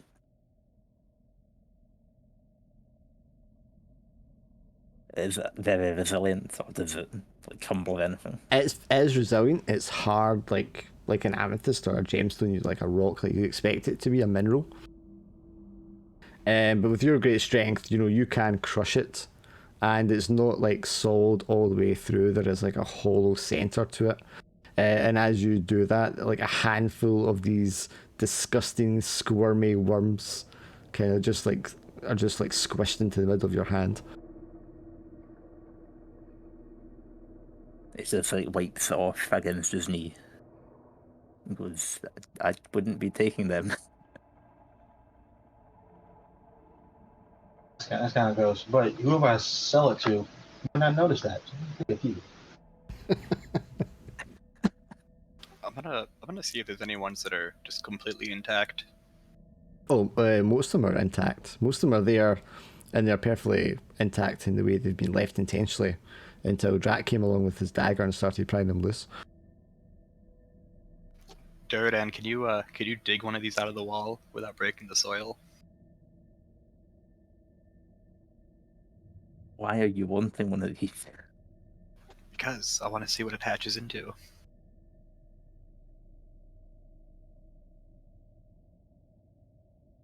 I think Duradin probably wouldn't really want to do that. I think, like, yeah, this is kind of a foreboding enough situation that we'll just continue the journey, is what is in his mind. Fine. I'm sure once we find the big one, I mean, you. it'll. Sorry. Oh no, go ahead. I was gonna say you could also like pull out your adventuring gear to pull out a tool, a pickaxe or something, to like mine out the rock around them. All right, I'll try to do that before before Duradan gets too far ahead. Sure. So you produce a little hand pick probably, and just start like tapping away at the rock around it, so you can remove the whole cluster in one go. Yes. Right. Sure. I want to try to keep it intact and just put it in my bag. Yeah, and a cluster is about 8 or 9 of the gem eggs, all together, and you just like put that into your knapsack. Ricardo and Duradan won't notice you doing that, obviously. Dracan would maybe notice you, but only because like you've perhaps like stolen one of the clusters that he was planning on grabbing. Well, and you did it so much better. Like I took one, you took a whole cluster. Like that's a smart idea. So I'm gonna copy it. You're just gonna sell them, and then they're gonna hatch. No problem. Are you just like loading up Drac as many as you can like carry? Like as many as I could physically fit in my knapsack. Okay, so you're like full to capacity. Yeah. We've been doing so good about treasure, but now there's like a whole bunch of it right in front of me. I can't help myself. Salazar's gonna look in his bag later and just be like, "Where'd all my rations go?"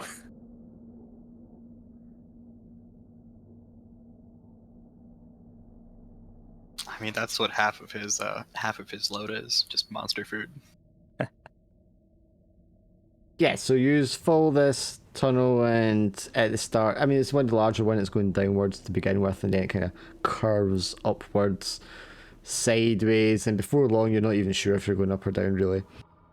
But it feels warm, and then it's kind of like almost like humid, and there's condensation on the side of the walls, and by the smell of the sulfur and such, you can tell that this is leading into or close to a live magma chamber. And you see the faint reddish orange glow on the walls up ahead as you approach. And then you hear the dink, dink, dink of tools being worked in the tunnels up ahead.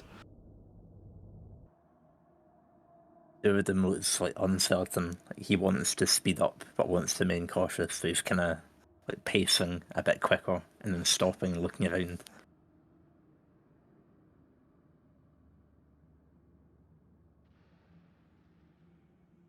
Yes, there's clearly, mine works going on up ahead, and as you approach it, you can see scaffolding, carts, an army of ratkin with tools just like slaving away, digging into the rocks.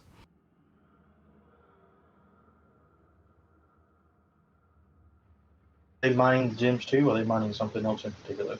They are not mining the gems that you have, no, but they're definitely looking for something.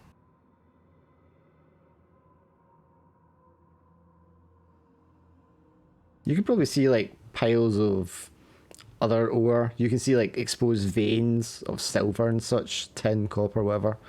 Now and again in the faces of where they're mining, but they don't seem to be bothered about those at all. Good friends, how are you doing this evening? There goes stealth, if that was an option to begin with. Yeah, I was just thinking the same thing. Like, oh, well. Several of them like pay attention to for a moment, Ricardo, and then they just go back to the mining. Well, that was another route. You just don't find civilized people these days. One rat is like pushing a cart, almost kind of absent-mindedly, and keeps bumping into things. And at one point, it actually trips over, but it doesn't let go of the cart. And it stumbles to its feet and begins to push the cart again. Can we see what's in the cart, or is this an empty one? It's like dirt rocks. Something looks off about those miners. I'll look at Salazar like, is this something these kind of creatures would normally do? Or do they just mine on the ground for some reason? They don't exactly look like dwarves. I usually don't know what they do underground. I usually just see them on the surface when they decide to come to the surface. And then the more observant of you may notice that the top of the cavern, the cave, the mine, is strewn with these little dangling cages. Hundreds of them, maybe even thousands of them. And in each cage, hard to tell from the distance as such, but it looks suspiciously like brains.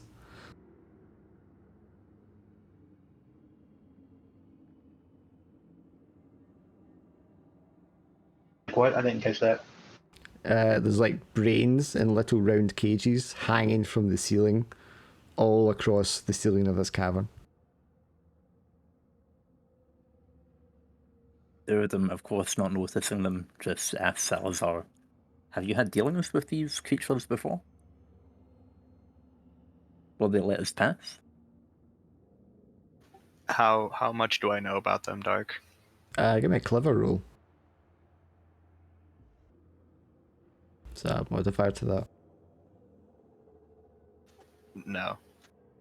You don't know anything about them. You know they're big rats, and they're moderately intelligent, but that's all you know. Anything else you do know is just like conjecture and rumor.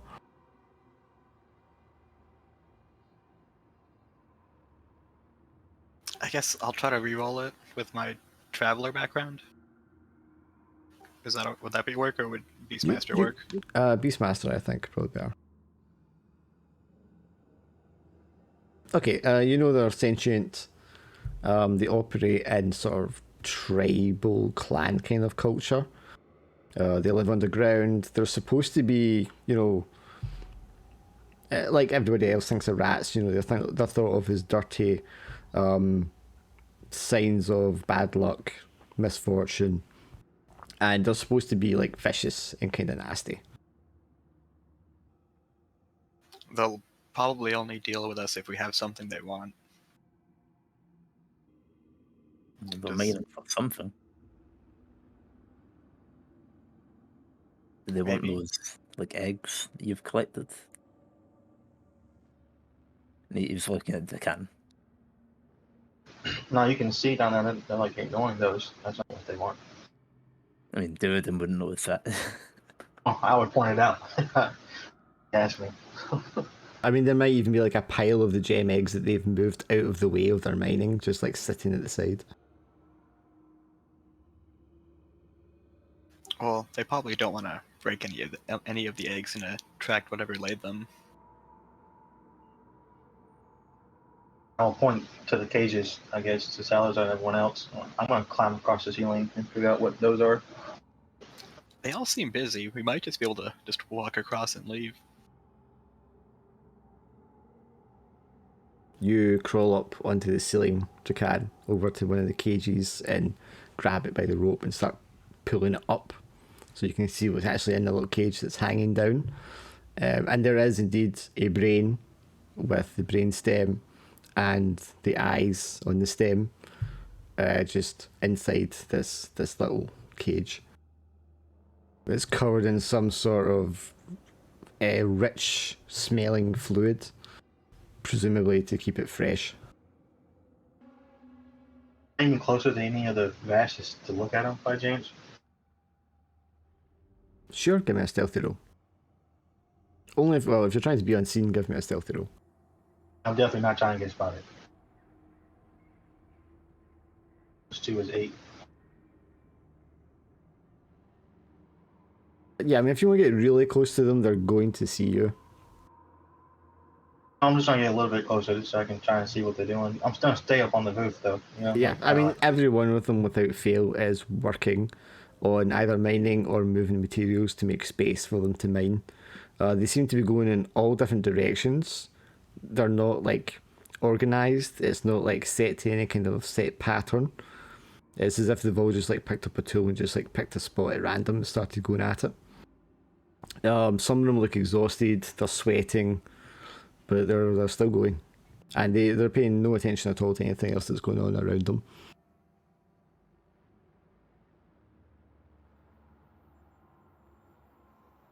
see what they're moving in particular, like, or is it just a bunch of piles of stuff? Rock, dirt, any minerals that kind of get mined alongside. They don't seem to care about any of the stuff they're mining. That's just getting dumped to the side. Can you roll defense for me? Your agile, athletic, and armor will not help you.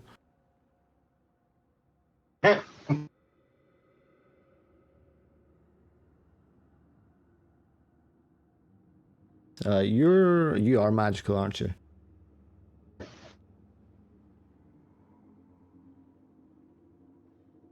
Okay, so if you could take a wound and then a pain or a stress, as you are suddenly hit with the most incredibly painful migraine you've ever felt in your life, and it's a migraine that just like seeps right through your nervous system. Okay, so wound and a pain. I'll cry out, something like that happened. Life, so I guess I'll cry out. I know a wound that would work, to be honest with you. He also gets treated or something? Yeah, sure, one that's not going to heal by normal means.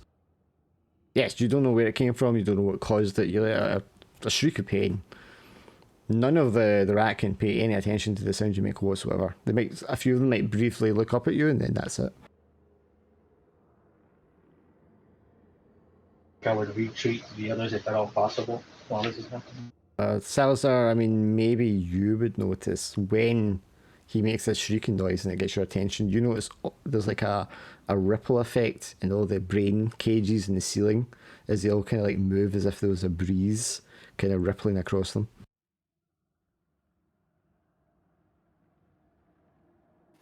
Something's wrong. We need to hurry up and get out of here.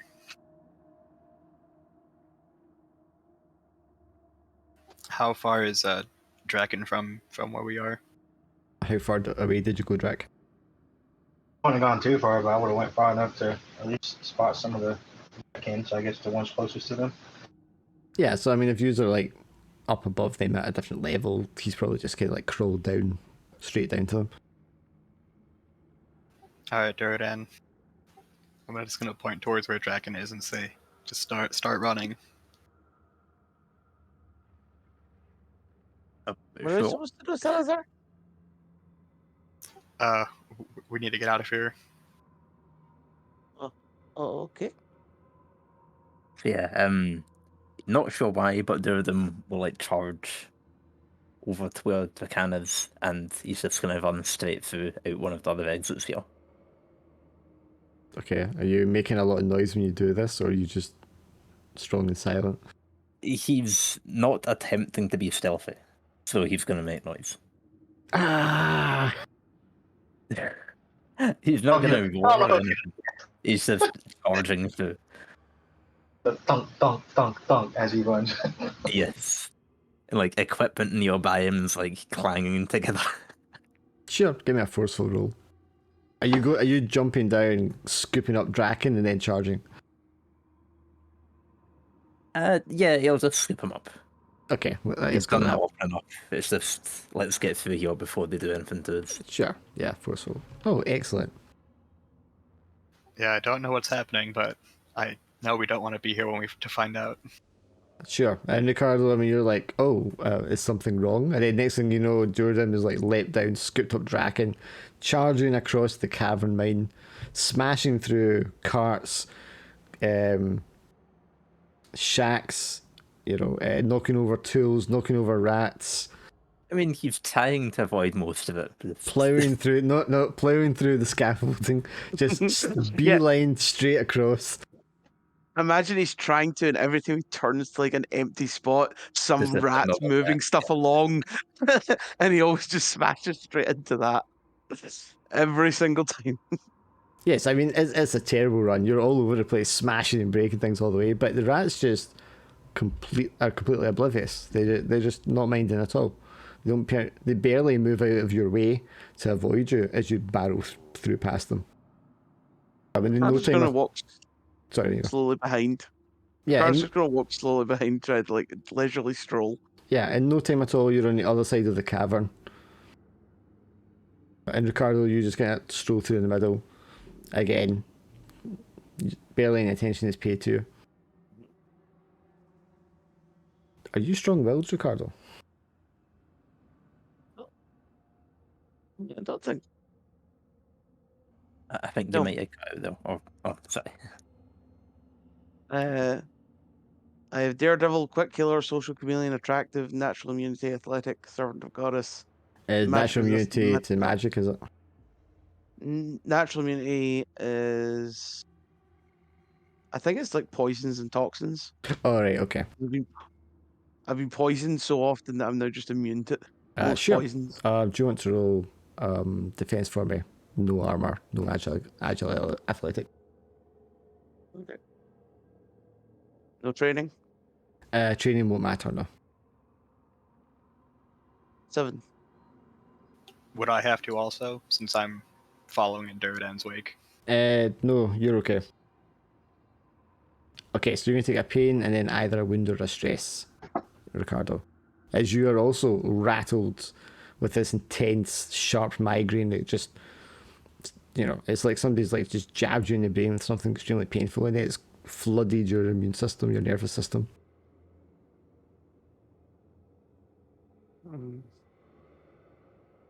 I'm going to cry out loudly in pain.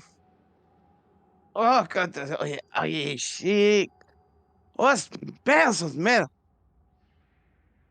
What is this pain in my head? Two of them just And I'm also in my stress as I'm going to freak out, panic, causing trouble, which is me screaming and screeching about right in the middle. 'Cause I'm not out yet. I'm still in the middle of this. Yes. Two of them just sets the can down at the exit and looks back in confusion. Oh, I'm still walking towards you guys, just like screaming and complaining the entire way as I'm walking through this. Yep, the barrel rats, of rats. which have completely ignored everything to this point, including him charging all the way through, all as one drop their tools, drop their carts, and turn to face Ricardo and start walking towards him.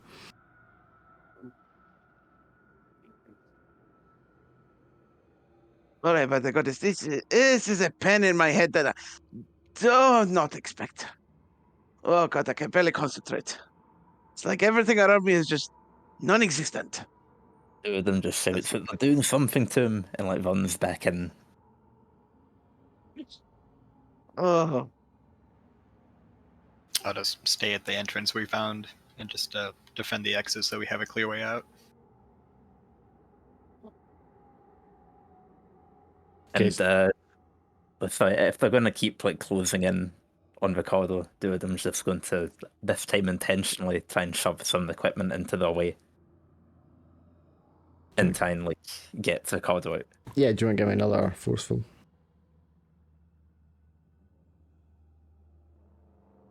A 10. Yeah, I mean, you're so massive, you can just like sweep them out of your way, knock them, bowl them backwards, clear your path to get to Ricardo. Ricardo's just like keeps walking, like Jordan's now got behind him, creating all this havoc, destruction, stuff to get nearby. Ricardo like just slowly strolls toward the exit. If Drac and Salazar to look up at the cages and this roof there, it's as if there's like a storm of wind going off. They're all like swinging wildly back and forth in random patterns everywhere. But there's no breeze down here. Oh God, oosh. Oh goddess, bless me so. This is a pain that I have not felt in, oh God, no sorrow. Oh,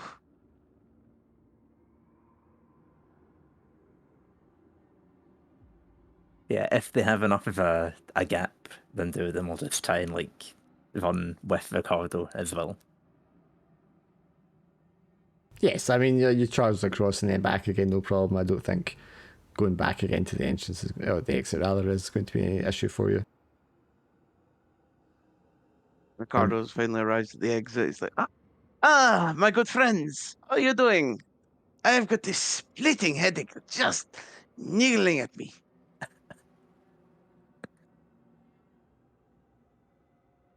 Did they hit you with something? Did that I'm not quite sure. It felt like a large dagger piercing right into my skull. Are the rats still following Ricardo? Oh yes, there's just like a wall of them just like moving towards you all. Oh, not to not to sound alarming, but I think we need to go. Our friends here don't seem to be too happy with you. Oh, of course. Lead the way. We follow.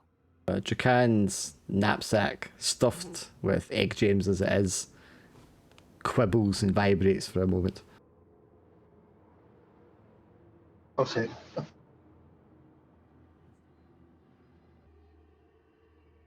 mean, Duriden's already set off.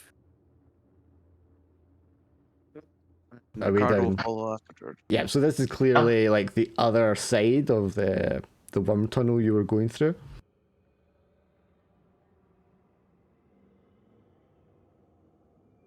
Is this just like a brisk jog down the tunnel away from them? It's at enough of a pace that we're either like keeping space away from them or making more space. For those of you with organic matter, you can feel an uncomfortable sort of icy grip on the around your mind, kind of like reaching in from the warm magma chamber where the mining was happening. It's an intrusive, probing kind of sensation. Is this a magical attack of some kind? It's not an attack, but it is a sort of magical effect. Yeah, because I'm magically resistant. Yeah, so it's dulling to you, but you can definitely feel it. Ugh. It's like something tickling at my brain. Anything's feeling with you guys? Or is it just me? Pretty sure those brains didn't like us being there. Maybe they did like us being there. I don't know. Brains? There were brains in there? Came from the ceiling I would ask if you saw them, but obviously you. Oh god, of course not. I never saw them. I would never have been so leisurely crossing the room if I knew that otherwise.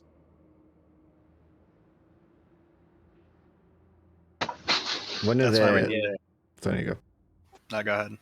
No, and you go. I was just saying that's why we needed to leave. Something was happening with them before we left. Yeah, that's why on the ground, I guess we should say. A line of ratkin, dozens long, stands at the entrance to the tunnel you have descended through, and they just stop at the entrance and they'll just stand there staring blankly at you all.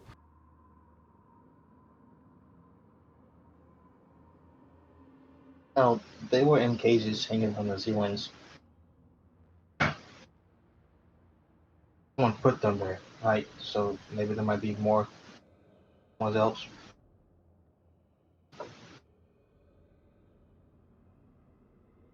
Wait, so sorry, these vets, are they the ones behind us or Behind you, yes, they're just standing there, all of them in a line, just staring at you all, not pursuing you down the tunnel.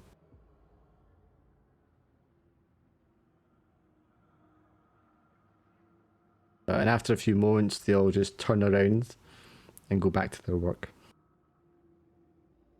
I guess it must be territorial. Two of them doesn't have any inkling of the drain thing going on.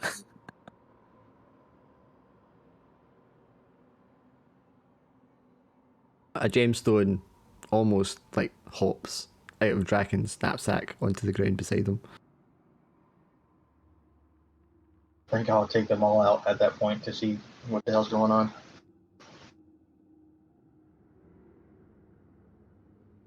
Could you roll defense for me? What all applies? If anything. All applies. all your stuff should apply, so it's like +3. Doesn't help me. It doesn't help you at all, though.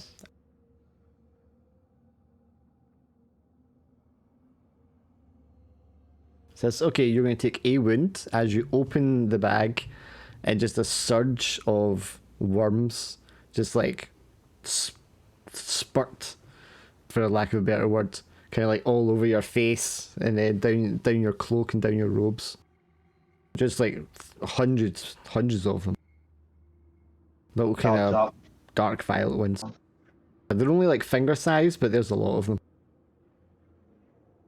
And they've got a kind of almost an acidic burn to this mucus on them. And they kind of like just scratch and bite at your skin as they go. Guess I'm bleeding, and then I drop the next there. Does anyone else want to react to that? Ricardo's probably not even noticed anything's going wrong yet. He's just continuing to run along the corridor. So Draken was attacked by the worms. When he opened his bag, yeah.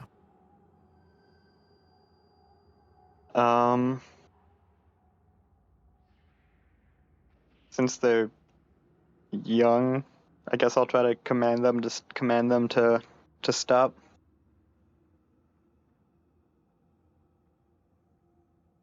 I don't know if they're even capable of like communication when they're newly born like that. What if I just throw some monster food at Draken to distract him?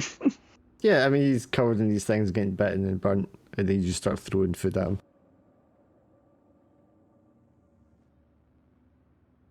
Guess I'll be brushing them off, or killing them. They don't just fall off of me. Yeah, I mean, you're just like wiping them frantically all off yourself, shaking out your robes, like pulling your robes off to get them out.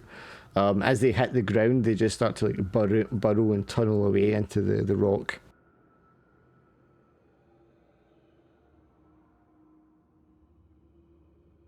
Hatch so fast, damn it.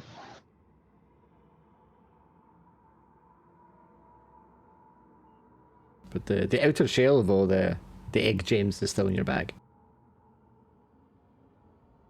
Gotta dump my bag out, make sure they're all gone, and then I put the Scoop it all back up. Gems. I put it back in there. Yeah, I mean, using as like fractured sections of it, that's probably fairly valuable.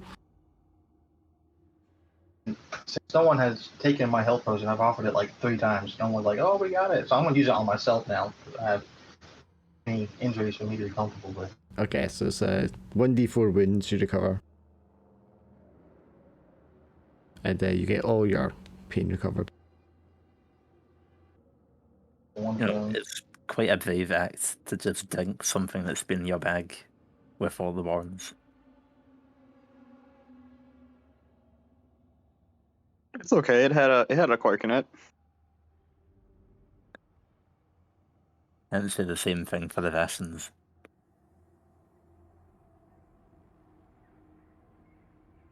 It'll help build character. Well, I still have 2 more wounds. But at least all my pain's gone.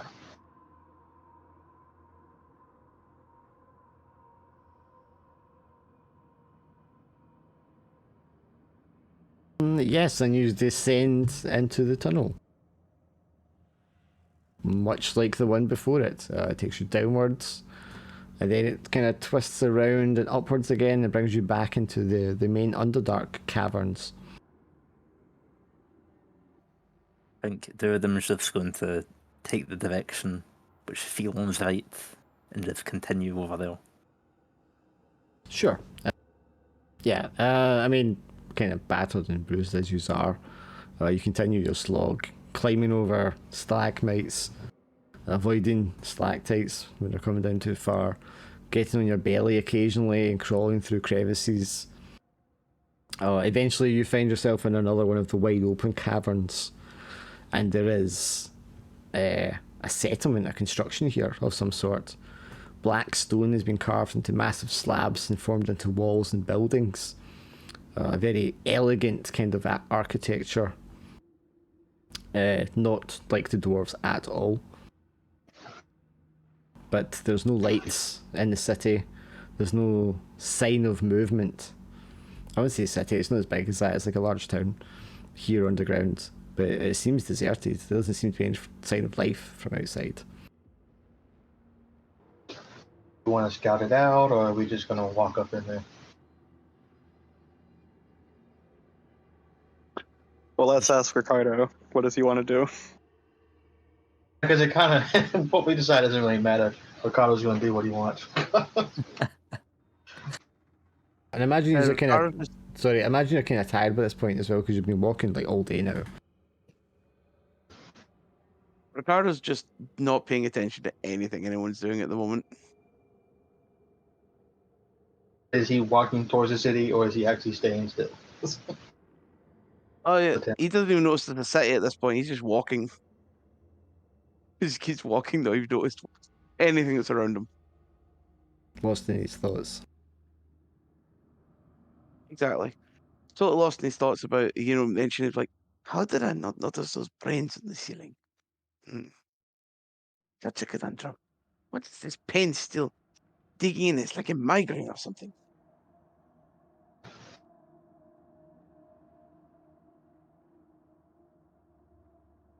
Until Just you like... imagine it. I had to do better. I had to pay attention. He's just walking right into the city. He doesn't even see. like walks into a statue or a wall. It's like, oh damn, cavern walls. Walks into a And- statue and it's like, oh, I'm sorry, miss. I'm sorry. Did I get in your way? Yes, it's a statue of a tall, elven-looking woman. It's the mighty fine statue. Or is it a petrified woman again? I can't tell. Couldn't tell before either. There's another statue to your right as well when you turn around, Ricardo. This one is like man-sized, and it does look a lot more like the statues you saw before. But it's not made of stone. It seems like a kind of spongy, organic material. And although it is like an elf shape, like at the edges of the arms, which are stretched upwards, and from the top of the head, there are like extra kind of long appendages that are kind of like sticking out in all directions. But it is motionless like a tree. Ricardo's gonna start poking it. Again, it's like a soft, spongy kind of substance. Kind of like skin, but a lot firmer. This is incredibly strange. But it is wearing clothes.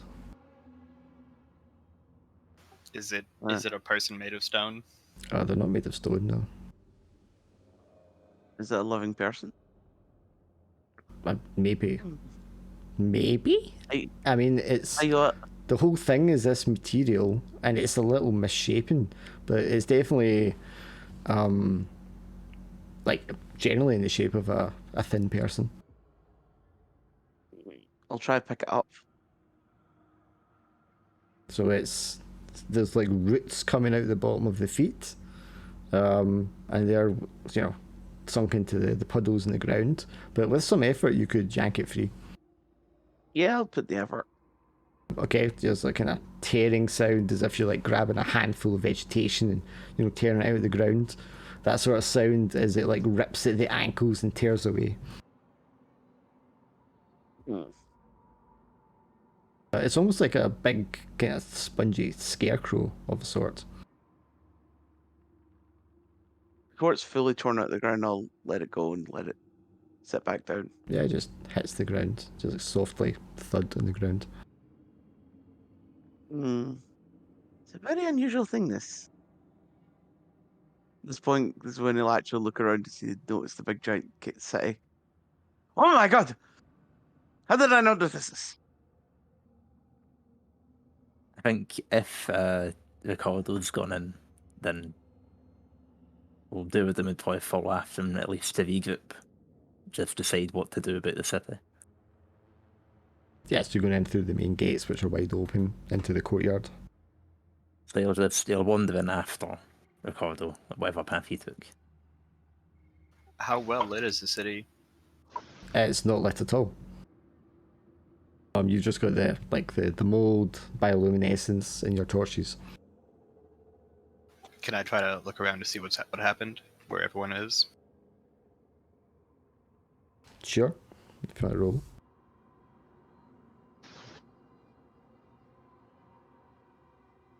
What would my bonus be from what? I mean, what's giving you a bonus for scouting around? Oh no, I mean the approach. Well, I mean, how are you approaching? You tell me which one you're using. I guess I'd be carefully looking for clues, Okay, so careful roll. and then I guess I have disadvantage from claustrophobia. Yes, because this whole time, I mean, yeah, you're still under, and this Uh, isn't like the dwarf one where the whole area was like architecture. The roof is still very much just a cavern ceiling with stalactites trickling down. And then don't I still have that psychic buzzing in the back of his head? Yeah, there's like an uncomfortable, fuzzy tingling in the rear of your mind. It's only mildly distracting though. I got a 6. Yeah, I mean, you got no idea what's happened here. Occasionally, you'll find a kind of figure that's like the one you saw, like the Ricardo saw. It might have been a child, or a man, or an elvish woman of some sort at some time. And they're clearly been elvish because of their features and their body shape. It's hard to tell what tone their skin was because it's been replaced with this kind of fleshy, spongy material, which is itself a kind of dark brown. Yeah, so some of them are in. They're all in the same pose. They're all standing up straight, arms stretched up high, and then there's like extra growths coming out the tip of the fingers, the end of the arms, and the top of the head. You said there was a gate on the wall. Yes, there's like a wall around the town, and then a massive gateway to lead in, and the doors are like wide open. I'm gonna climb to the top of the gate, and I'm just gonna stay on like Overwatch, I guess, for Ricardo and them. So I guess I'll be traveling rooftop. Sure, I mean you could just like wall climb up there, yeah. Yeah. It's a very fine, smooth architecture they've cut into the granite. There's like onyx statue decorations and gargoyles. Most of the rooftops in the city are like flat or concave. And all the buildings are made of the same kind of stone. It's very finely done, neat architecture. And probably quite old. But I mean, there's no sign of battle or fire or anything like that recently. I think on the roofs, it's all kind of like they're reaching up to the sky. Yeah. They're all in the same There kind is, of position. but it's like anything up there that's obvious or that Oh, you up in see. the ceiling, you mean? No, it's like a cave ceiling. It's just like stalactites and like uneven rockiness. I mean, it looks firm. It doesn't look like it's unstable or anything like that. So there's randomly reaching up into the sky.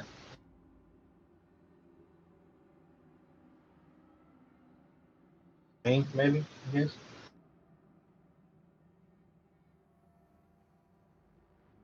Two of them just approaches the corridor and goes, I think I've developed a distaste for regular sized statues. He's looking at the elf woman on the floor. And then like there's the other actual statue next to them. They're like, much better. I think he missed that. He just came back. Ah, yeah. I didn't realise that. Yeah. Two of them approaches the corridor and says that he thinks he's developed a distaste for regular sized statues. And he's gesturing to the elven one on the floor.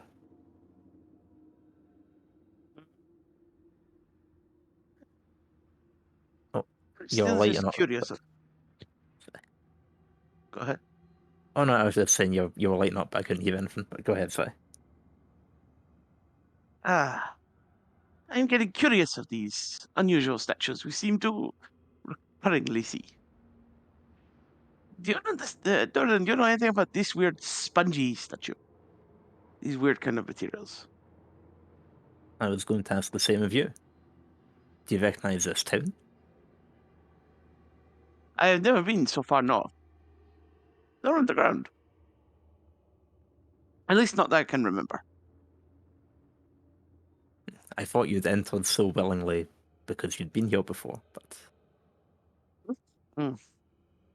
Oh no, I was inside before I even realized we were inside a city.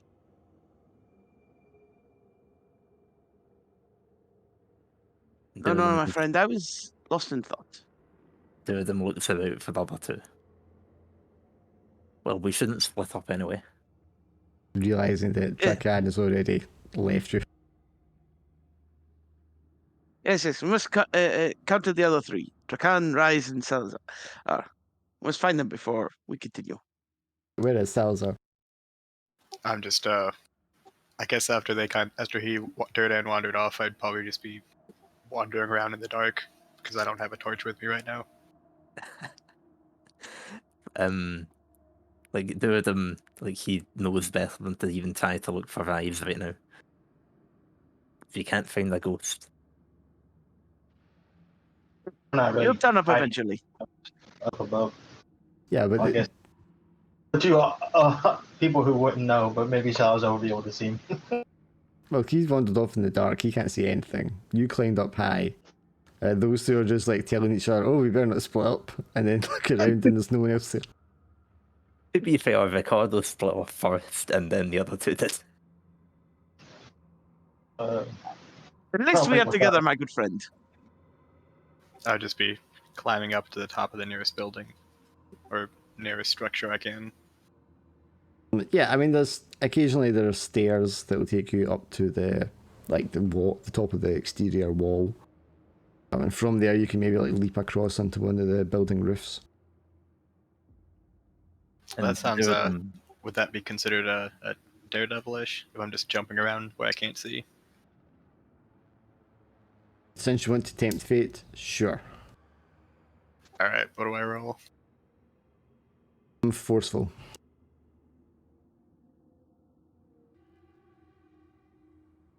Yes, you land on a roof, unharmed, unscathed. And there is a large, attractive-looking, kind of like dark violet plant growing on the roof. Would I still lose all my stress from that? Sure, you lose all your stress. It's kind of like a large cluster of like bulbous shapes, and as you approach, they start to like unfurl into like kind of flowery, but not as pretty. And they have lots of like little thin stems in the middle of them. Is it glowing or bioluminescent? Very faintly in the center where the little stems are. Yes.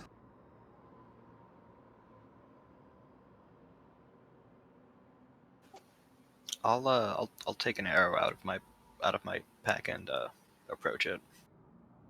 Okay. So you take an arrow out and you take a couple of steps forward to it. Yeah, then I'm gonna poke it.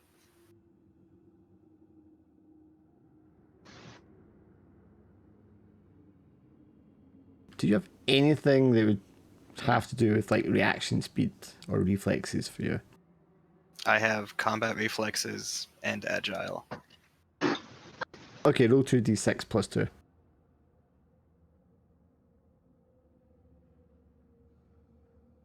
Yes, you poke it with the arrow and you're able to like kind of jump backwards in time as a kind of puff of fine dust like is emitted from the flower in your direction. Oof, that was close. I should probably go find the others. Seeing as how I climbed up on the rooftop for this exact reason, to see if someone did something stupid, would I have noticed that? You can probably see him jumping around and thinking, what the hell is he doing? And as well, Drac, you notice that the thing that's kind of like unfurled and then you see the bioluminescence next to him, there are similar growths all over the town, on the side of buildings, on the roofs of buildings, and scattered throughout the streets in the town square. I think I would sidestep to Ricardo and then point this particular danger out to them because I feel like they would do the same thing he just did. Oh, that's pretty. Let me poke it. Yeah, so the two of them are there and, wondering where everyone else is splitting off to. And then they hear a voice from behind them unexpectedly.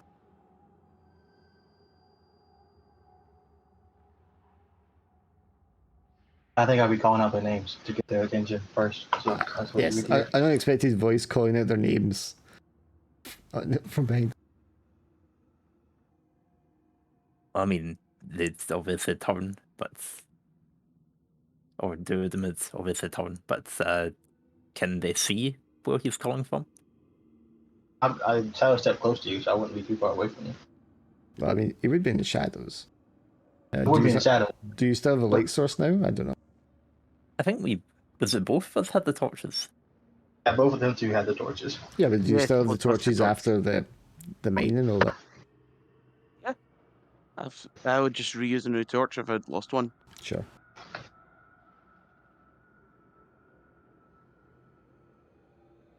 I mean, I don't think we'd be able to find a way this far without a torch, but yeah. If there's any of those bioluminescent plants growing, I would point them out to them. Like, don't touch those. I'll explain why. So I say until So- you get close to them, they don't kind of flower and you don't see the bioluminescence. It is a plant that we could see within the light that they cast with the torches. Oh, yes, or something? yes. They're like little clusters of kind of white fungus kind of growth. So I don't touch that. I don't know what happened when Salazar tried. It blew dust at him. So Oh, so you've seen where he is. I point up in the direction. Well, he's up there. I agree about not touching anything here. We should keep going. At that moment, Salazar is just gonna shout around that he's found flowers that explode if you touch them. Explode if you touch me. Oh, that's a good way of putting it. As he shouts out, all of the growths all over the town start to like open up very slowly, and you see these little glowing lights all over the place kind of appear. Get as far away from the nearest one as I can. I'm gonna let out a laugh and shoot the nearest one while jumping away. Okay, flashy. You really are suicidal. It's his character. Yeah, I mean, you managed to do it with completely avoiding the puffs of spores. What about the rest of you? I'm just gonna move away from every single plant near me. Yeah, you're getting out of there. I'm just going to run away from the flowers and all the lights because I actually did hear someone screaming, "Get away from them!" this time. Durden's going to back off and try to position his torch between himself and the flowers to see if they move. He can try and burn them. Yes, and as you do so, you walk backwards into one, and it bursts in enshroud you in a massive burst of spores, a cloud of spores. Would I get an extra die because I'm agile? No, you Okay, no guys way. are like far enough away. It doesn't matter. It's just Durdam like kind of backs off into one because he's oblivious. Okay. And gets sprayed like just like a massive cloud over them. But of course he doesn't breathe, so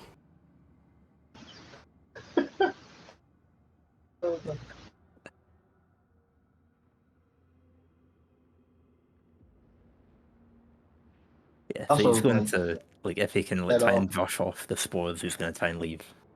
yeah, you just like brush them off. Just that it's like a fine dust on you.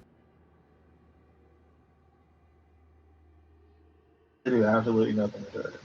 You know. What did you say? And there's absolutely nothing to Durden. That's good to know. We'll just send him into the city to scout. We'll stay out here. He's still being cautious about them because he doesn't know that they do nothing to him. He's just like, maybe I got lucky. You just thought you got some dust on your shoulders from running You're into a building. covering your mouth, or where your mouth would be, like with the other hand. Yeah, it's like when he didn't get petrified earlier, he doesn't understand the mechanism behind it, so he might just be like, yeah, like it didn't go into the right part or something like that. Yeah. Yeah, so you're like covering your mouth, trying not to breathe them in, like, oh my god, they're wiping them off. That was close. Yes, so you all vacate the town. And how are we feeling at this point? Do you want to make camp again? Do you want to push on? Do you want to go back inside? People okay? I mean, I'm fine. I still have the wound that won't heal. Yeah, that's all I've got. Damage-wise, I'm good. Ricardo feels very healthy at the moment. Got 2 wounds, one of which won't heal, so. I mean, they've all been walking a while, but that's about it. What did we get the wound that won't heal from? I don't remember. I got it from kissing a succubus. I just have them because of the brains. Salazar's was from the shadow beast going through him. No, that was the first one. Remember that one got turned into the tainted negative quality? Oh, right, you've got another one. I just don't remember what I got it from. Was that from Brains? No? No, that was from last session, I think. From an abomination?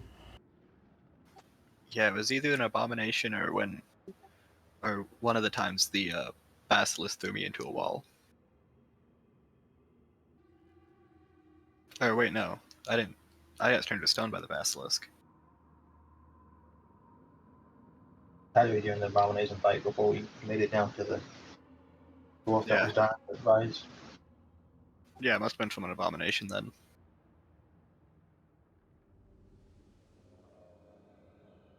Sure, so if you're going to just push on in the darkness, you know, Salazar and Drakan, you still have that kind of tingling in the back of your mind, and it becomes a little more prominent as you're walking on along.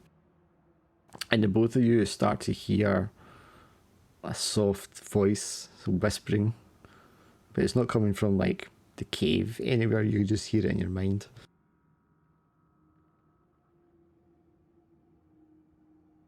And it's an alluring voice. It's a voice that's kind of comforting. It's a voice that, you know, it understands everything you've been through, how hard it's been, the pain you've gone through, how tired you feel just now.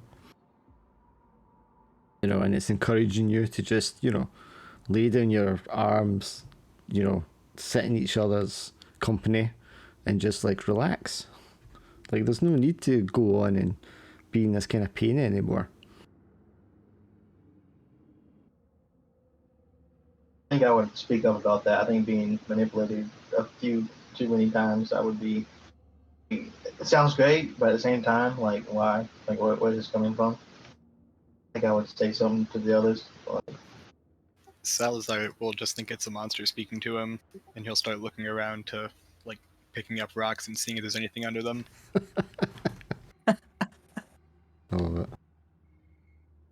Yes, I mean it's not commanding, it's not enchanting you in any way. It's just conversationally kind of like suggesting to you that when things are this difficult, you could just sit down and not do them. Yeah, I think I've been manipulated a time or two. I don't think I trust that. So I'll be, about that. Be asking Ricardo, I guess. I see Salazar acting strange, so maybe I can assume something similar is happening to him. So I think I'd ask Ricardo if he hears anything. No, nothing in particular. Do you hear anything, Duradum? Durham's like looking around, trying to hear something. No, what is it? Is Ah, it I just hear a voice telling me to like just to take a rest, like just to stop. I don't understand.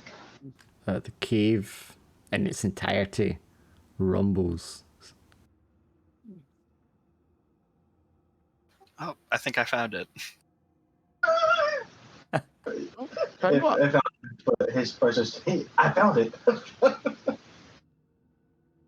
Oh, did you find something, Salazar? Maybe that noise is where that voice is coming from. Just gonna try to blindly head in that direction. In that direction is a small crevice of a tunnel. Something you'd have to like slide along edgeways. And occasionally get down your knees and kind of like crawl along.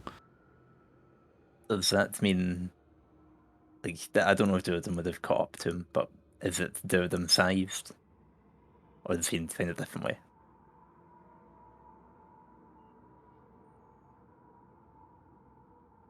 I think with When we effort, got- Jordan could like just kind of like brute force smash his way, break away some of the stone and work his way through.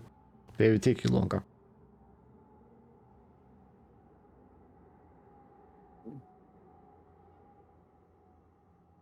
If that's the case, then if they're all going through, he would throw up the veil anyway. And Salazar's out in front, I assume.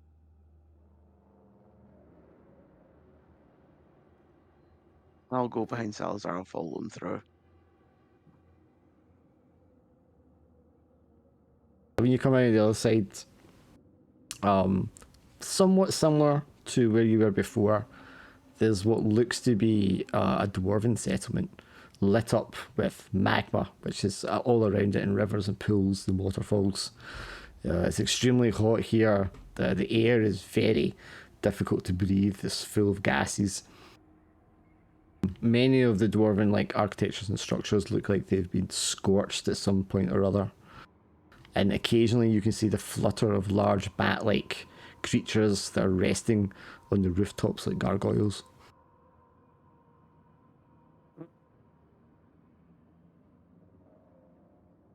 Can we make out what the creatures are? They look very kind of like the dead demons that you saw before, the smaller ones. Ricardo's just going to take a big whiff of the air. Just like, not exactly the freshest, but not always unpleasant either. You can see at the far distance, far end of this city, there is like wind clearly being blown in, and occasionally there's like spurts of magma like surging upwards, which, and when it does, it illuminates the whole cavern. So, I'll stick to my same trick and just climb up high and look around to see if I see anything. You want to roll stealthy to avoid being seen by the gargoyles. so Salazar followed here because he thought that was where the voice was from, right? But does that coincide with where Durham thought they should be going? Yeah, I mean, you were in that direction anyway, yeah. Right, I so we did- I didn't go did. off a tangent at the last moment. It went off a tangent last moment, but I mean, you might have been far enough in the direction you were going already that it didn't matter. Jesus Christ, would I have gotten an advantage for anything by any chance? You don't think you get really a reroll for background, or if you have lucky as a trait. I do not have lucky. Yeah, so I'll you use- start crawling up the wall then, and as you do so, there's like a shriek, and a handful of these demons launch off from the top of one's statues, eyes glowing red, talons stretched out, and come shrieking through the air towards you. I'll just retreat. Out of fun. I mean, you retreat down, they're going to follow you. It's fine. That's fine. Getting off the wall so they don't at least make me fall to my death. You want to roll with quick? Can I help him by shooting them as they follow him? Yeah, you can roll a dice that you can add to that if you get burnt too. 9. Nah, just the same. Yes, you managed to get to the ground or get to the others before the gargoyles, the demons, get to you. But they know where you are. Oh, it didn't work out. So there's 3 of them still coming at you all. What would you like to do? Two of them just sort of steps forwards and like clangs on his shield and intercepts. Like if one like comes towards him, he'll attack it as it reaches him. Ricardo will pretty much do the same. If any are coming towards him, he'll leap at it and try and cut it down. Okay, do you want to roll forceful, Ricardo? And have an extra dice, have advantage for Jordan kind of being dice to your side. That is 10. Yes, the first of the demons come towards you and you just skewer it with your rapier. Jordan, one of them comes towards you, you block with your shield and just like cleave it in half with your axe. The third one of them turns to fly away. What would you do? I don't think two of them have his axe anymore. Oh, sorry, He's now just your fist. actually not. Yeah. As it's flying away, I'm gonna try to shoot it down. Okay, give me a quick roll for that. Would I have advantage for archery? Sure. Yes, you successfully shoot it in the back, and the thing just falls, spirals, and falls into the lava. The whole chamber rumbles again. The magma, the lava, bubbles and boils up. And then after a few seconds, a great gout of it just surges upwards in the distance, illuminating the whole city, or the whole settlement, in a kind of red-orange glow. Before it stops and recedes and everything calms down, it stops shaking and rumbling. But definitely not friendly. The tingling on the back of your heads is getting more incessant, and the voice is changed now. It's taking a more sort of authoritative, commanding tone. It's saying to you, "You're not welcome here. You shouldn't be here. It's time to turn around and leave." Does anyone else hear that? I think it's time to go. I don't think we should be here. You know what? Someone's hear telling anything. us to leave. But if they don't want us here, that means they must be hiding something. So we should go try to find what that is. That is clearly a dwarven fortress ahead of us. Maybe allies and friends of Dorniver are in there. Who? Cannot go at this moment. Imagine I'm like halfway back to the crevice trying to squeeze through again. Come, my friend Rakan, no need to be a coward. I'll grab his wrist and start pulling towards. You grab his wrist not- and you kind of like catch the bit between the glove and the sleeve, and you feel for the first time that rough, scaly skin.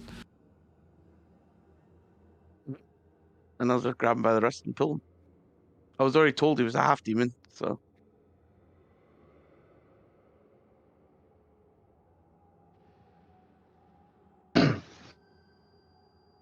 This is not like a coward situation. This is like something telling me to leave, and I'm like, I kind of agree with it. So Two of That's them fair. just jumbles, like, don't lend an ear to the servants of Malekith. They're keeping us from here for a reason. I mean, usually when a voice in my head tells me not to do something, that's the first thing I do.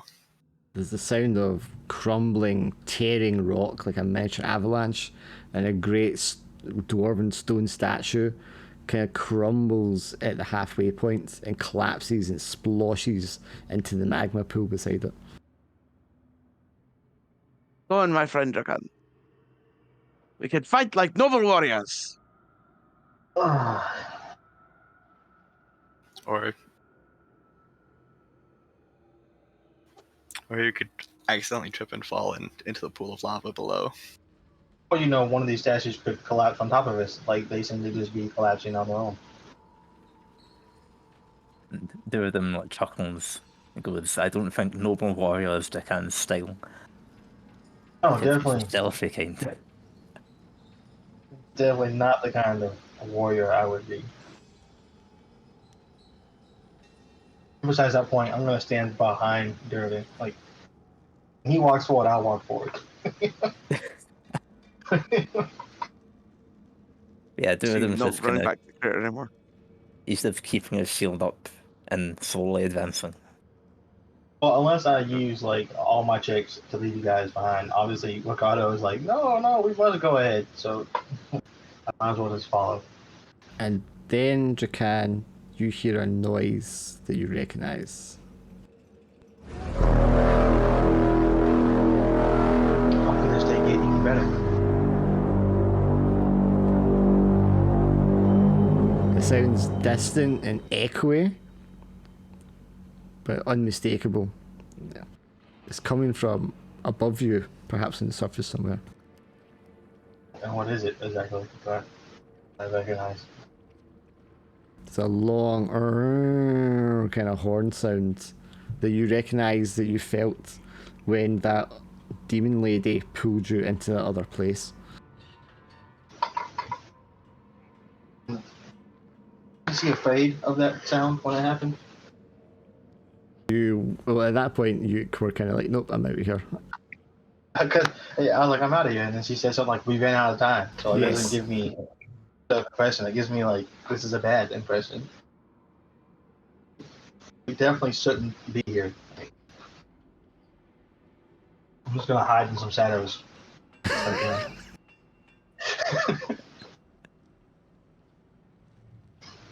Well, Ricardo's going to happily lead the way towards the Dwarven Fortress. I'm gonna stay hidden the entire time.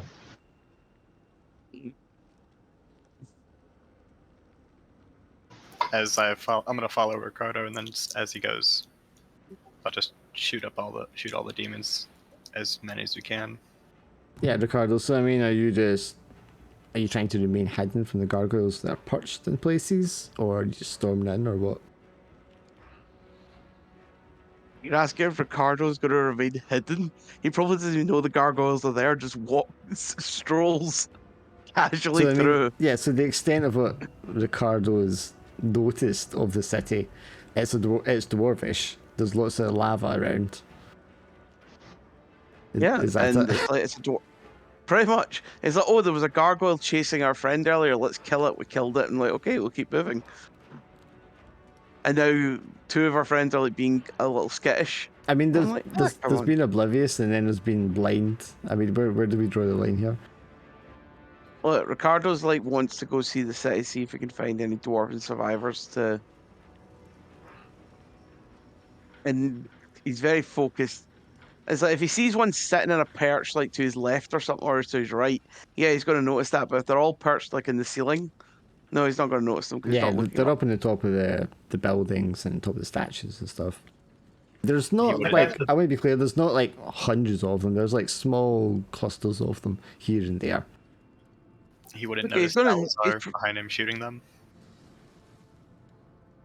He should feel if the arrow was whizzing past his head. Yeah, it's just arrows running past his head, and it's just like, ah, Salazar, you're shooting arrows. Yes, I am. Just be careful not to hit me, okay? Don't worry. There's no wind down here. You'll be fine. Okay, good. And he's just like hears screeching and things falling over, being hit by arrows, and it's like, so lots of noise coming in the distance. It's like, ah! And another dead one like falls from the sky right beside you. Oh, and then kick it into the lava.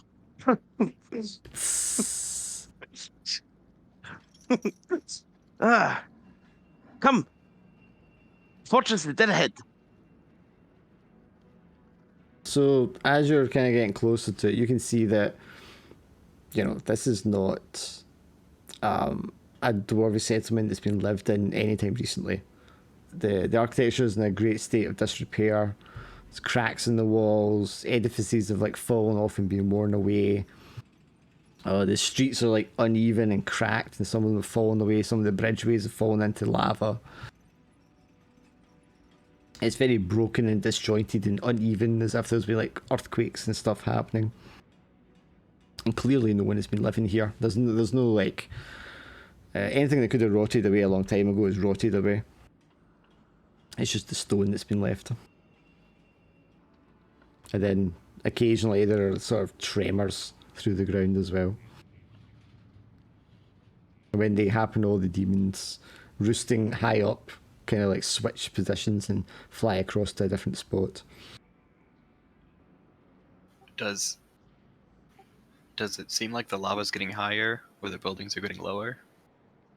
It undulates, like it'll raise and then lower at different points. Almost kind of like a tide is affecting it. Occasionally it'll like gurgle and bubble upwards. And very, very occasionally, again, there'll be like a large tremor and that jet stream of it will shoot upwards at the far chamber. Vertically, just going up.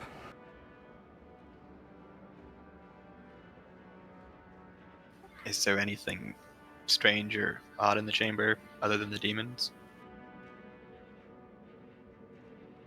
Do you mean like living, like moving around? Or just like signs of who was here before the demons kicked everyone out? I mean, that's what I mean. It looks like it's been abandoned for much longer than that.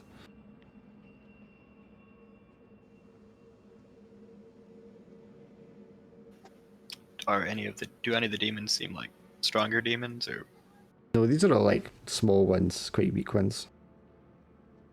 You're just like plinking with arrows now and again to make sure they don't run off and perhaps bring more of them. Of any of this like ancient architecture, does any of it, well, does it have like a tower, or does it fuse into the walls such that it might ascend like back to the surface? You can see some like winding stairways carved into the edges of this great cavern, but most of them have like fallen away at a certain point up the wall that you can see. As you go through the city to the far end, you can see that there's a huge volcanic shaft. Drops down hundreds of feet, and at the bottom is the gurgling pool of magma, which rises up now and again. When you look upwards, you can just see clouds of steam and vapor, gases going upwards, and above is just like dark, as if the sky has been blotted out entirely. But it's like a large... It looks as if you're on the inside of a volcano looking upwards. So, what would you like to do? Any ideas? And exactly what I'm at in the shadows.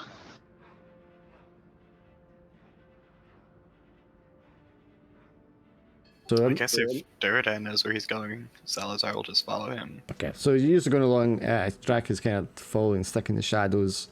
And at one point, Drac, you feel what you felt before, a pair of female, fair-skinned arms stretch out, wrap themselves around your shoulders, pull you backwards, and you fall, and everything kind of like encloses around you, and you're in the same place, but there's no lava, there's no illumination, everything is kind of purple and hazy and misty and silent. There's no demons, and your friends are no longer there.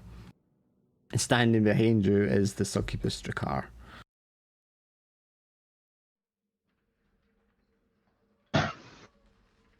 You must feel I it. wanted to do. You must feel it now, Drakkar. You're so close. So close to what? The thing speaking in my head? You hear his voice? Does he speak to you directly? Is it a he? Can I tell it's a he? I don't think it's distinctive if it's male or female. It's like I don't know if it's a he talking to me. I just know something's telling me to leave, and that's what I'm trying to do. You can't be blessed. You can't be one of these chosen. Not someone like you that disregards their own race and is afraid to show who they really are. There's a difference in disregarding and knowing when to do something and when not to do something. You're not deserving of gifts like that. You're not deserving of his attention. Here, take it. Have it. Well, I would if I could, but it's not my choice to take, is it? Here I am, trying to be a loyal servant and bring you along the right path, and you're already hearing his voice. Who is he? Who is he in all this? Sorry? Who is he? Like, who do you keep referencing? Like, why is it so important to you? The Master General Hypnos. The one who leads the demonic legions in Malkuth's name. Our brother. Bum bum bum. Why are you serving him then? Like, why is it so important to you? Because he's never favoured me. Out of the three of us, he was the one given the opportunities and given all the gifts. I had to fight my way for stewardship and power from another deity, just to have a chance of drawing his attention. And you squander your gifts pretending you're some kind of mortal. That and to chase after someone who doesn't care about you. Because of the power he can give us. Us, Drakan, you and me. Because we're not whole unless we're together. Look at us. And she holds up her hands. She's like, we're not whole. We are cursed with this mortal stain.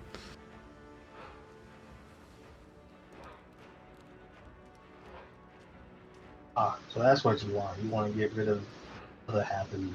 She like reaches out and tries to hold your hands when she's saying this. Like, but not just me, Jakan. You can have it too. We can both be fully immortal and be blessed like a brother. You just told me that I was denying what I was, right? Well, Is that what you're trying to do right now? You're trying to get rid of the other half of you? I'm not trying to get rid of the half of me. I'm just trying to make myself pure, to strengthen what we already are. What would that look like? It'd be the glorious form of a demon, wouldn't it? Not cursed with these mortal aspects that we have. It'd be to cleanse and purify ourselves. You're gonna like step away from her at that point. Like,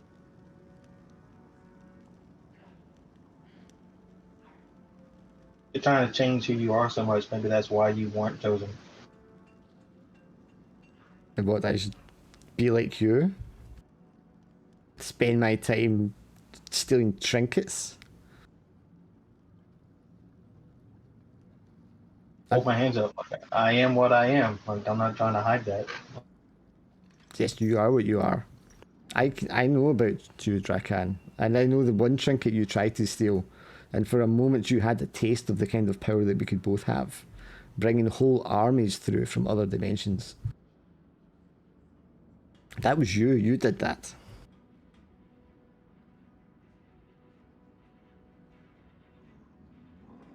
You can't tell me that it's not tempting to hold that kind of power again. I mean, together we might even be more powerful than Hypnos. What would you do with that kind of power? Anything I wanted to do. I could be a queen.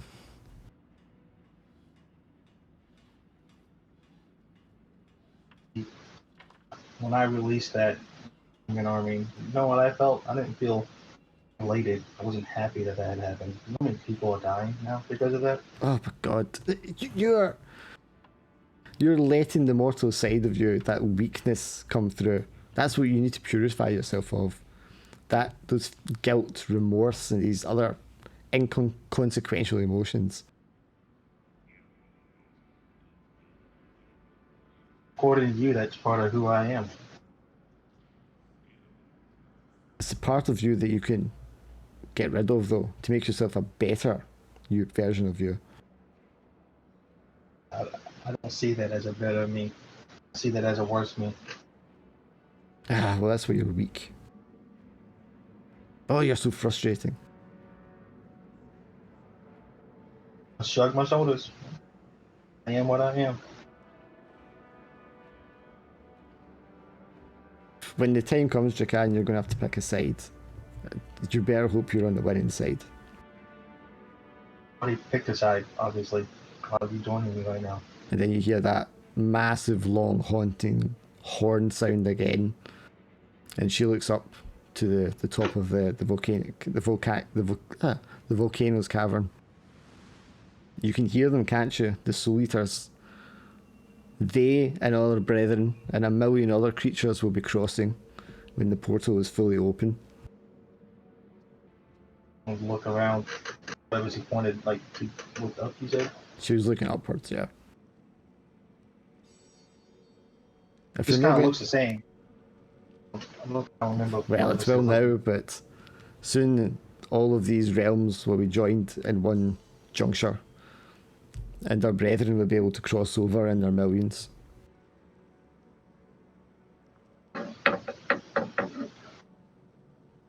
I get back on my own. Do I need her to take me back? I mean, even if you ask her, she'll just kind of like laugh. This is why you're pitiful. You should be able to cross. You should be able to cross it well, but you can't because you've ignored that side of you for so long. Sure, I will help you. Only because you're still my brother. And she grabs you by the shoulders and just like pushes you. And as she pushes you, you fall back into like the material realm again.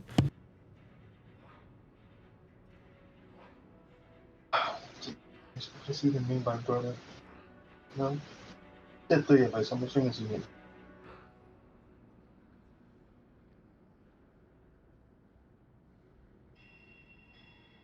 Does he just like roll out a shadow or something when he gets back? Out in midair, yeah. Yep. Like imagine he like falls in front of All of you. Ricardo. Yeah.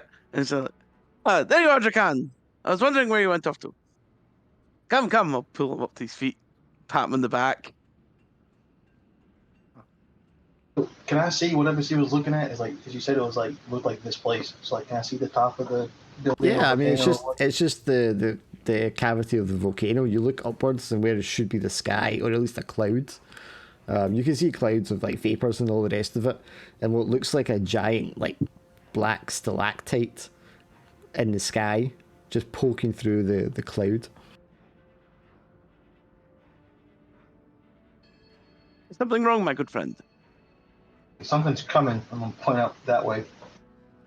Like, we have to get you there or stop, or I don't even know what I know us all.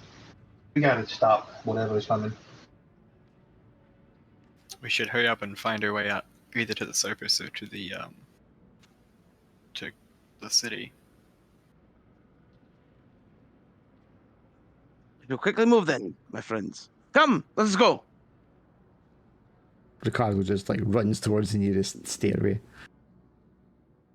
Oh, he's just running in a random direction. He's not even sure it's a stairway. He's just Yeah, running. you run that way, and then you see like a stairway entrance carved into the stone. And you're like, "This way, my friends." This way, my friends. Come. He is blessed with the luck of the goddess. Yeah. But that's lucky. I guess Salazar will follow him. As long as it doesn't seem like the wrong way, do it more for him. Yes, you'll fall after him up this dark stairway, which will be totally fine, I'm sure. We'll just. Oh yeah, end it- he's grabbed Drakan and dragging him by his wrist Sure, to make sure Drakan doesn't run away. sure. And we'll call it there for this week at that point. Thanks. I am like knackered. But wow, Drakan is Hypno's brother. Who would have guessed? I didn't even know that. Assuming that's what he meant. End of game session. Everyone gets 1 XP. Who did the drive? I did. Greed count. Did I do greed? I found a new monster, the brain things. Brain crabs. Yep. Stealing. Yep. Duradam? No, I guess. I don't think so, no. Characters that did something awesome. Jordan, again, I love it when he just plows through like everything in his way. Oh, Durden piling through the rat pit was just freaking great. Anytime he just plows through like a tank, automatic for me. Like I love that. I like Salazar's just- Salazar. Yeah, suicidal action. His suicidal like streak was just nothing short of. I don't. It seems the more reckless I am, the better I roll. That's because your insane belief. Because he was getting like 10, 13, 10. I was like, oh, Jesus Christ. Also, had saving us from the cabs earlier on. Oh, the fire? Yeah, that was pretty good. Yeah, that was That's- awesome. Fire. My favorite is Ricardo. Just every time there was danger, he just didn't notice it until it was just barely too late for him. I do like Ricardo's like, everyone else is like, oh no, danger. And then a second later, it's like, oh no, it's danger. I feel like he's the one reason the alarm. Oh, I don't like to toot my own horn, but I love the bit with Drakan and Salazar like panicking, like, "Oh, there's danger, get away!" And Ricardo's like, "Be quiet!" It's like we're having a memorial service here. Yes. Like that one. Having a moment. Jesus. I also like Jakad just like whipping out his dagger and start hoarding the eggs. Not even a question about what they could be, just, yep, that's mine. Listen, I've been good like the whole campaign for the most part. I finally saw something like they're just gems. What could possibly be wrong with that? Like I gotta have Yeah, those. good. The whole campaign robs a village blind. No. I didn't rob the whole I mean, Just- they just were bad one- guys, weren't they? They weren't bad guys. They were like manipulated by a succubus, and he Oh, just right, yeah. robs the whole village. I was thinking of the two guards that he killed at the start and Yeah, robbed the. Yeah, he robbed them got the too, mail. so yeah. A lot of robbing. Like, you wanna I mean, go- good. The whole campaign. It's like, There was a lot more opportunities I could have robbed stuff and I didn't. Okay. But I mean, if you want to talk about him killing people, I'm pretty sure Salazar's just killed way too many people at this point. Because he killed all those guards at the beginning, and then I think did he kill anyone in the other town, the village? I can't recall. no, we never know. killed anyone in I that don't village. think- No, because you went off to the ATOC and did the thing there. Did the whole Dune sandworm riding thing. Okay, so I think everyone got an XP for awesome stuff. Notable enemy or task. Just the giant abomination at the start we killed. I don't think. Yeah, that's not notable. That's just a regular one. Yeah. Then The horde of mind crabs. Okay, we're going to say no there. Party No, learn not really. something new about one of their characters or the world. Drakan learned that he's the brother of the boss we're about to fight. So he definitely gets one. Don't think anyone else really. And the session had went on longer, and especially if Ryze had been here, I probably would have mentioned the whole those nearby thing? Or Yeah, if Ryze was here, there would have been more elements that I was planning on introducing, but it didn't really fit without him there. Yeah, I Yeah. think like for the rest of us, we're mostly just kind of groping around in the dark. So Yeah. didn't really learn anything. Yeah, it was a bit of a filler mission, so. Other than like brain suckers, we didn't really learn anything new. Okay, cool. You only wait till you rest, obviously, before you can level up again anyway. But since I think pretty much everyone did level up, you probably won't be leveling up for a while. Yeah, Yep. well, I'm not I had far away. actually. Oh, sorry. I was going to say, sorry, I had like way over, like past leveled up because I was still on level 1. And now I think I can level up again, but yeah, won't bother until we rest anyway. And until Well, I have an mean, you item. could have. Were you ready to do it at the last one? You just put it off. No, like the end session stuff gave me enough. Right. Okay then. Cool. Yeah. That's fine. Also, I did fail quite a lot at the start there. You did feel a lot of rolls. So did Drac. You felt like you felt like Oh, your first 5 rolls. Yeah. The distribution of like rolls in that one is very like split between players. It wasn't like everybody was getting half and half. It was like half of you were feeling everything, and the other half were succeeding everything.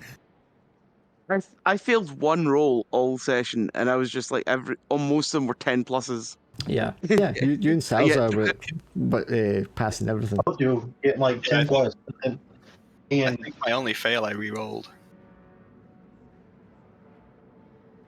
My only evil I failed. Oh, wait. so- That happened to both you and Drac, didn't it? I had like the bonuses, so I didn't technically fail, but I still rolled below 7.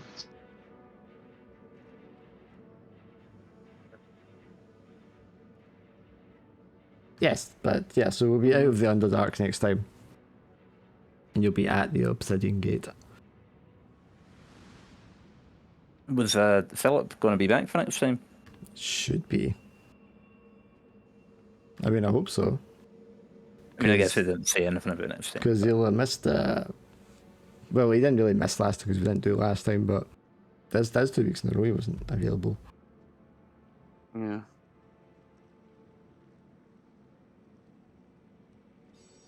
Still a good session. Well, I hope you like it because it was very much a filler one. Well, I had a blast. I'm be I'm honest. I'm in like a crippling amount of pain at the moment, and I've just been laughing my ass off all session. About to say any session that Durden and Ricardo get into is just going to be fun because you guys just don't notice anything, and I find that helpful. It's Oh, you don't sell yourself short. Drakan was doing plenty of hilarious things as well, and so were Salazar. We're all like, this was the like cartoonish, comedy filler episode. yeah, because a And it straight was man just was golden. a straight man wasn't here. That's what it is, man. Yes, everyone just went full. It was just Aw. four stooges, man.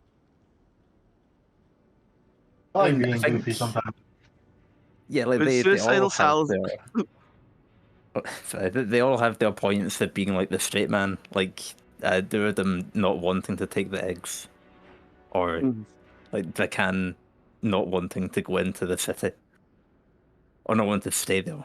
Meanwhile, fucking Salazar was just shooting all the flowers. And just Ricardo just walks through everything, just like, yeah, this is fine. He's the dog in the fire meme. It's just everywhere, just like, yeah, this is Yeah. fine. Elon That- Musk that- on that- Twitter. Definitely love Yeah. you guys being oblivious. Like, I should be better. Like, I should have noticed those things while he walks into the whole city, not even noticing. Yeah, I like that part. It's like when they've told them all the things. It's just like, yeah, this is really bad. I'm not noticing things. This is, really could be quite dangerous, and bumps into a statue. He's already walked into a city. Oh, excuse me, ma'am. I mean, Yeah, it's cartoonish, man. oh, I love it. I just remembered I still have one repair kit in my inventory. Aha! you don't know what to do with. No, we can rebuild the dwarven structures on the ground. Oh, that reminds me. Dark. Yes. If repair is a spell, would break be a spell?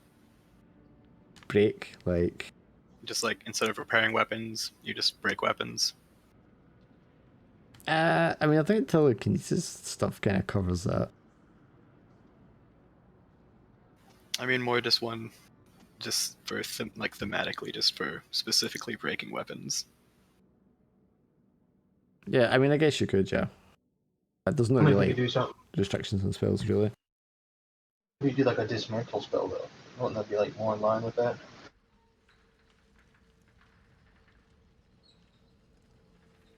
I don't. I guess. I mean, you could have it, but I just think it's personally, I think it's kind of a dumb spell. Well, If no, I it, was if thinking it was about something that was like erodes and it was eroding like metal or something, like Rust Eater kind of style, something like that would be kind of cool. I think dismantle could be cool, but then you'd have weapons which are just like all one sheet of metal that it Well- couldn't do anything to. because I was thinking about making like a blacksmith character who's just guilty how many people his weapons have killed, so he wants to go around and just break them all. Right. Okay. I mean, we can consider that for a future one if it's more kind of specific that way because he's a blacksmith. Because maybe he's like does something that, like undoes the craftsmanship and returns it to its original materials or something. I mean, that's a little more thematic and interesting. Oh yeah, so that'd be more in line with dismantle then, like Draken was saying. Yeah, yeah. Yeah, I would consider that for another one.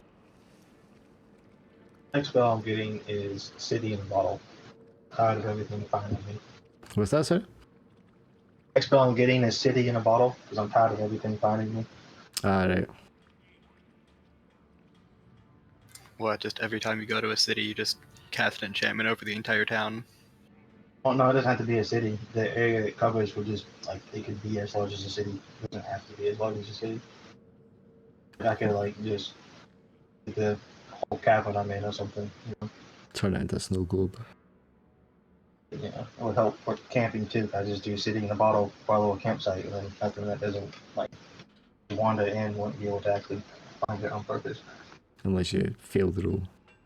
Yeah, unless I fail my spell. And then you're trapped in a bottle. Or what, you just happen to do it over a cave, but you don't check what's inside the cave first? Yeah, if something's already inside them, I'll it gets included. So I'm fucked that way. But yeah, that was fun. I will catch you guys next week for the next one. Hopefully we don't have to miss any more sessions because I would rather just... My schedule doesn't really allow for it now. I'm free until Christmas Day. Yeah, I think it's the 18th is the last one that we have got it written out. And every one should be like a plot point that we're hitting, I think. It's Alright. 4 more sessions we got. I'll catch you guys later. Yeah. See you all See you, next man. week.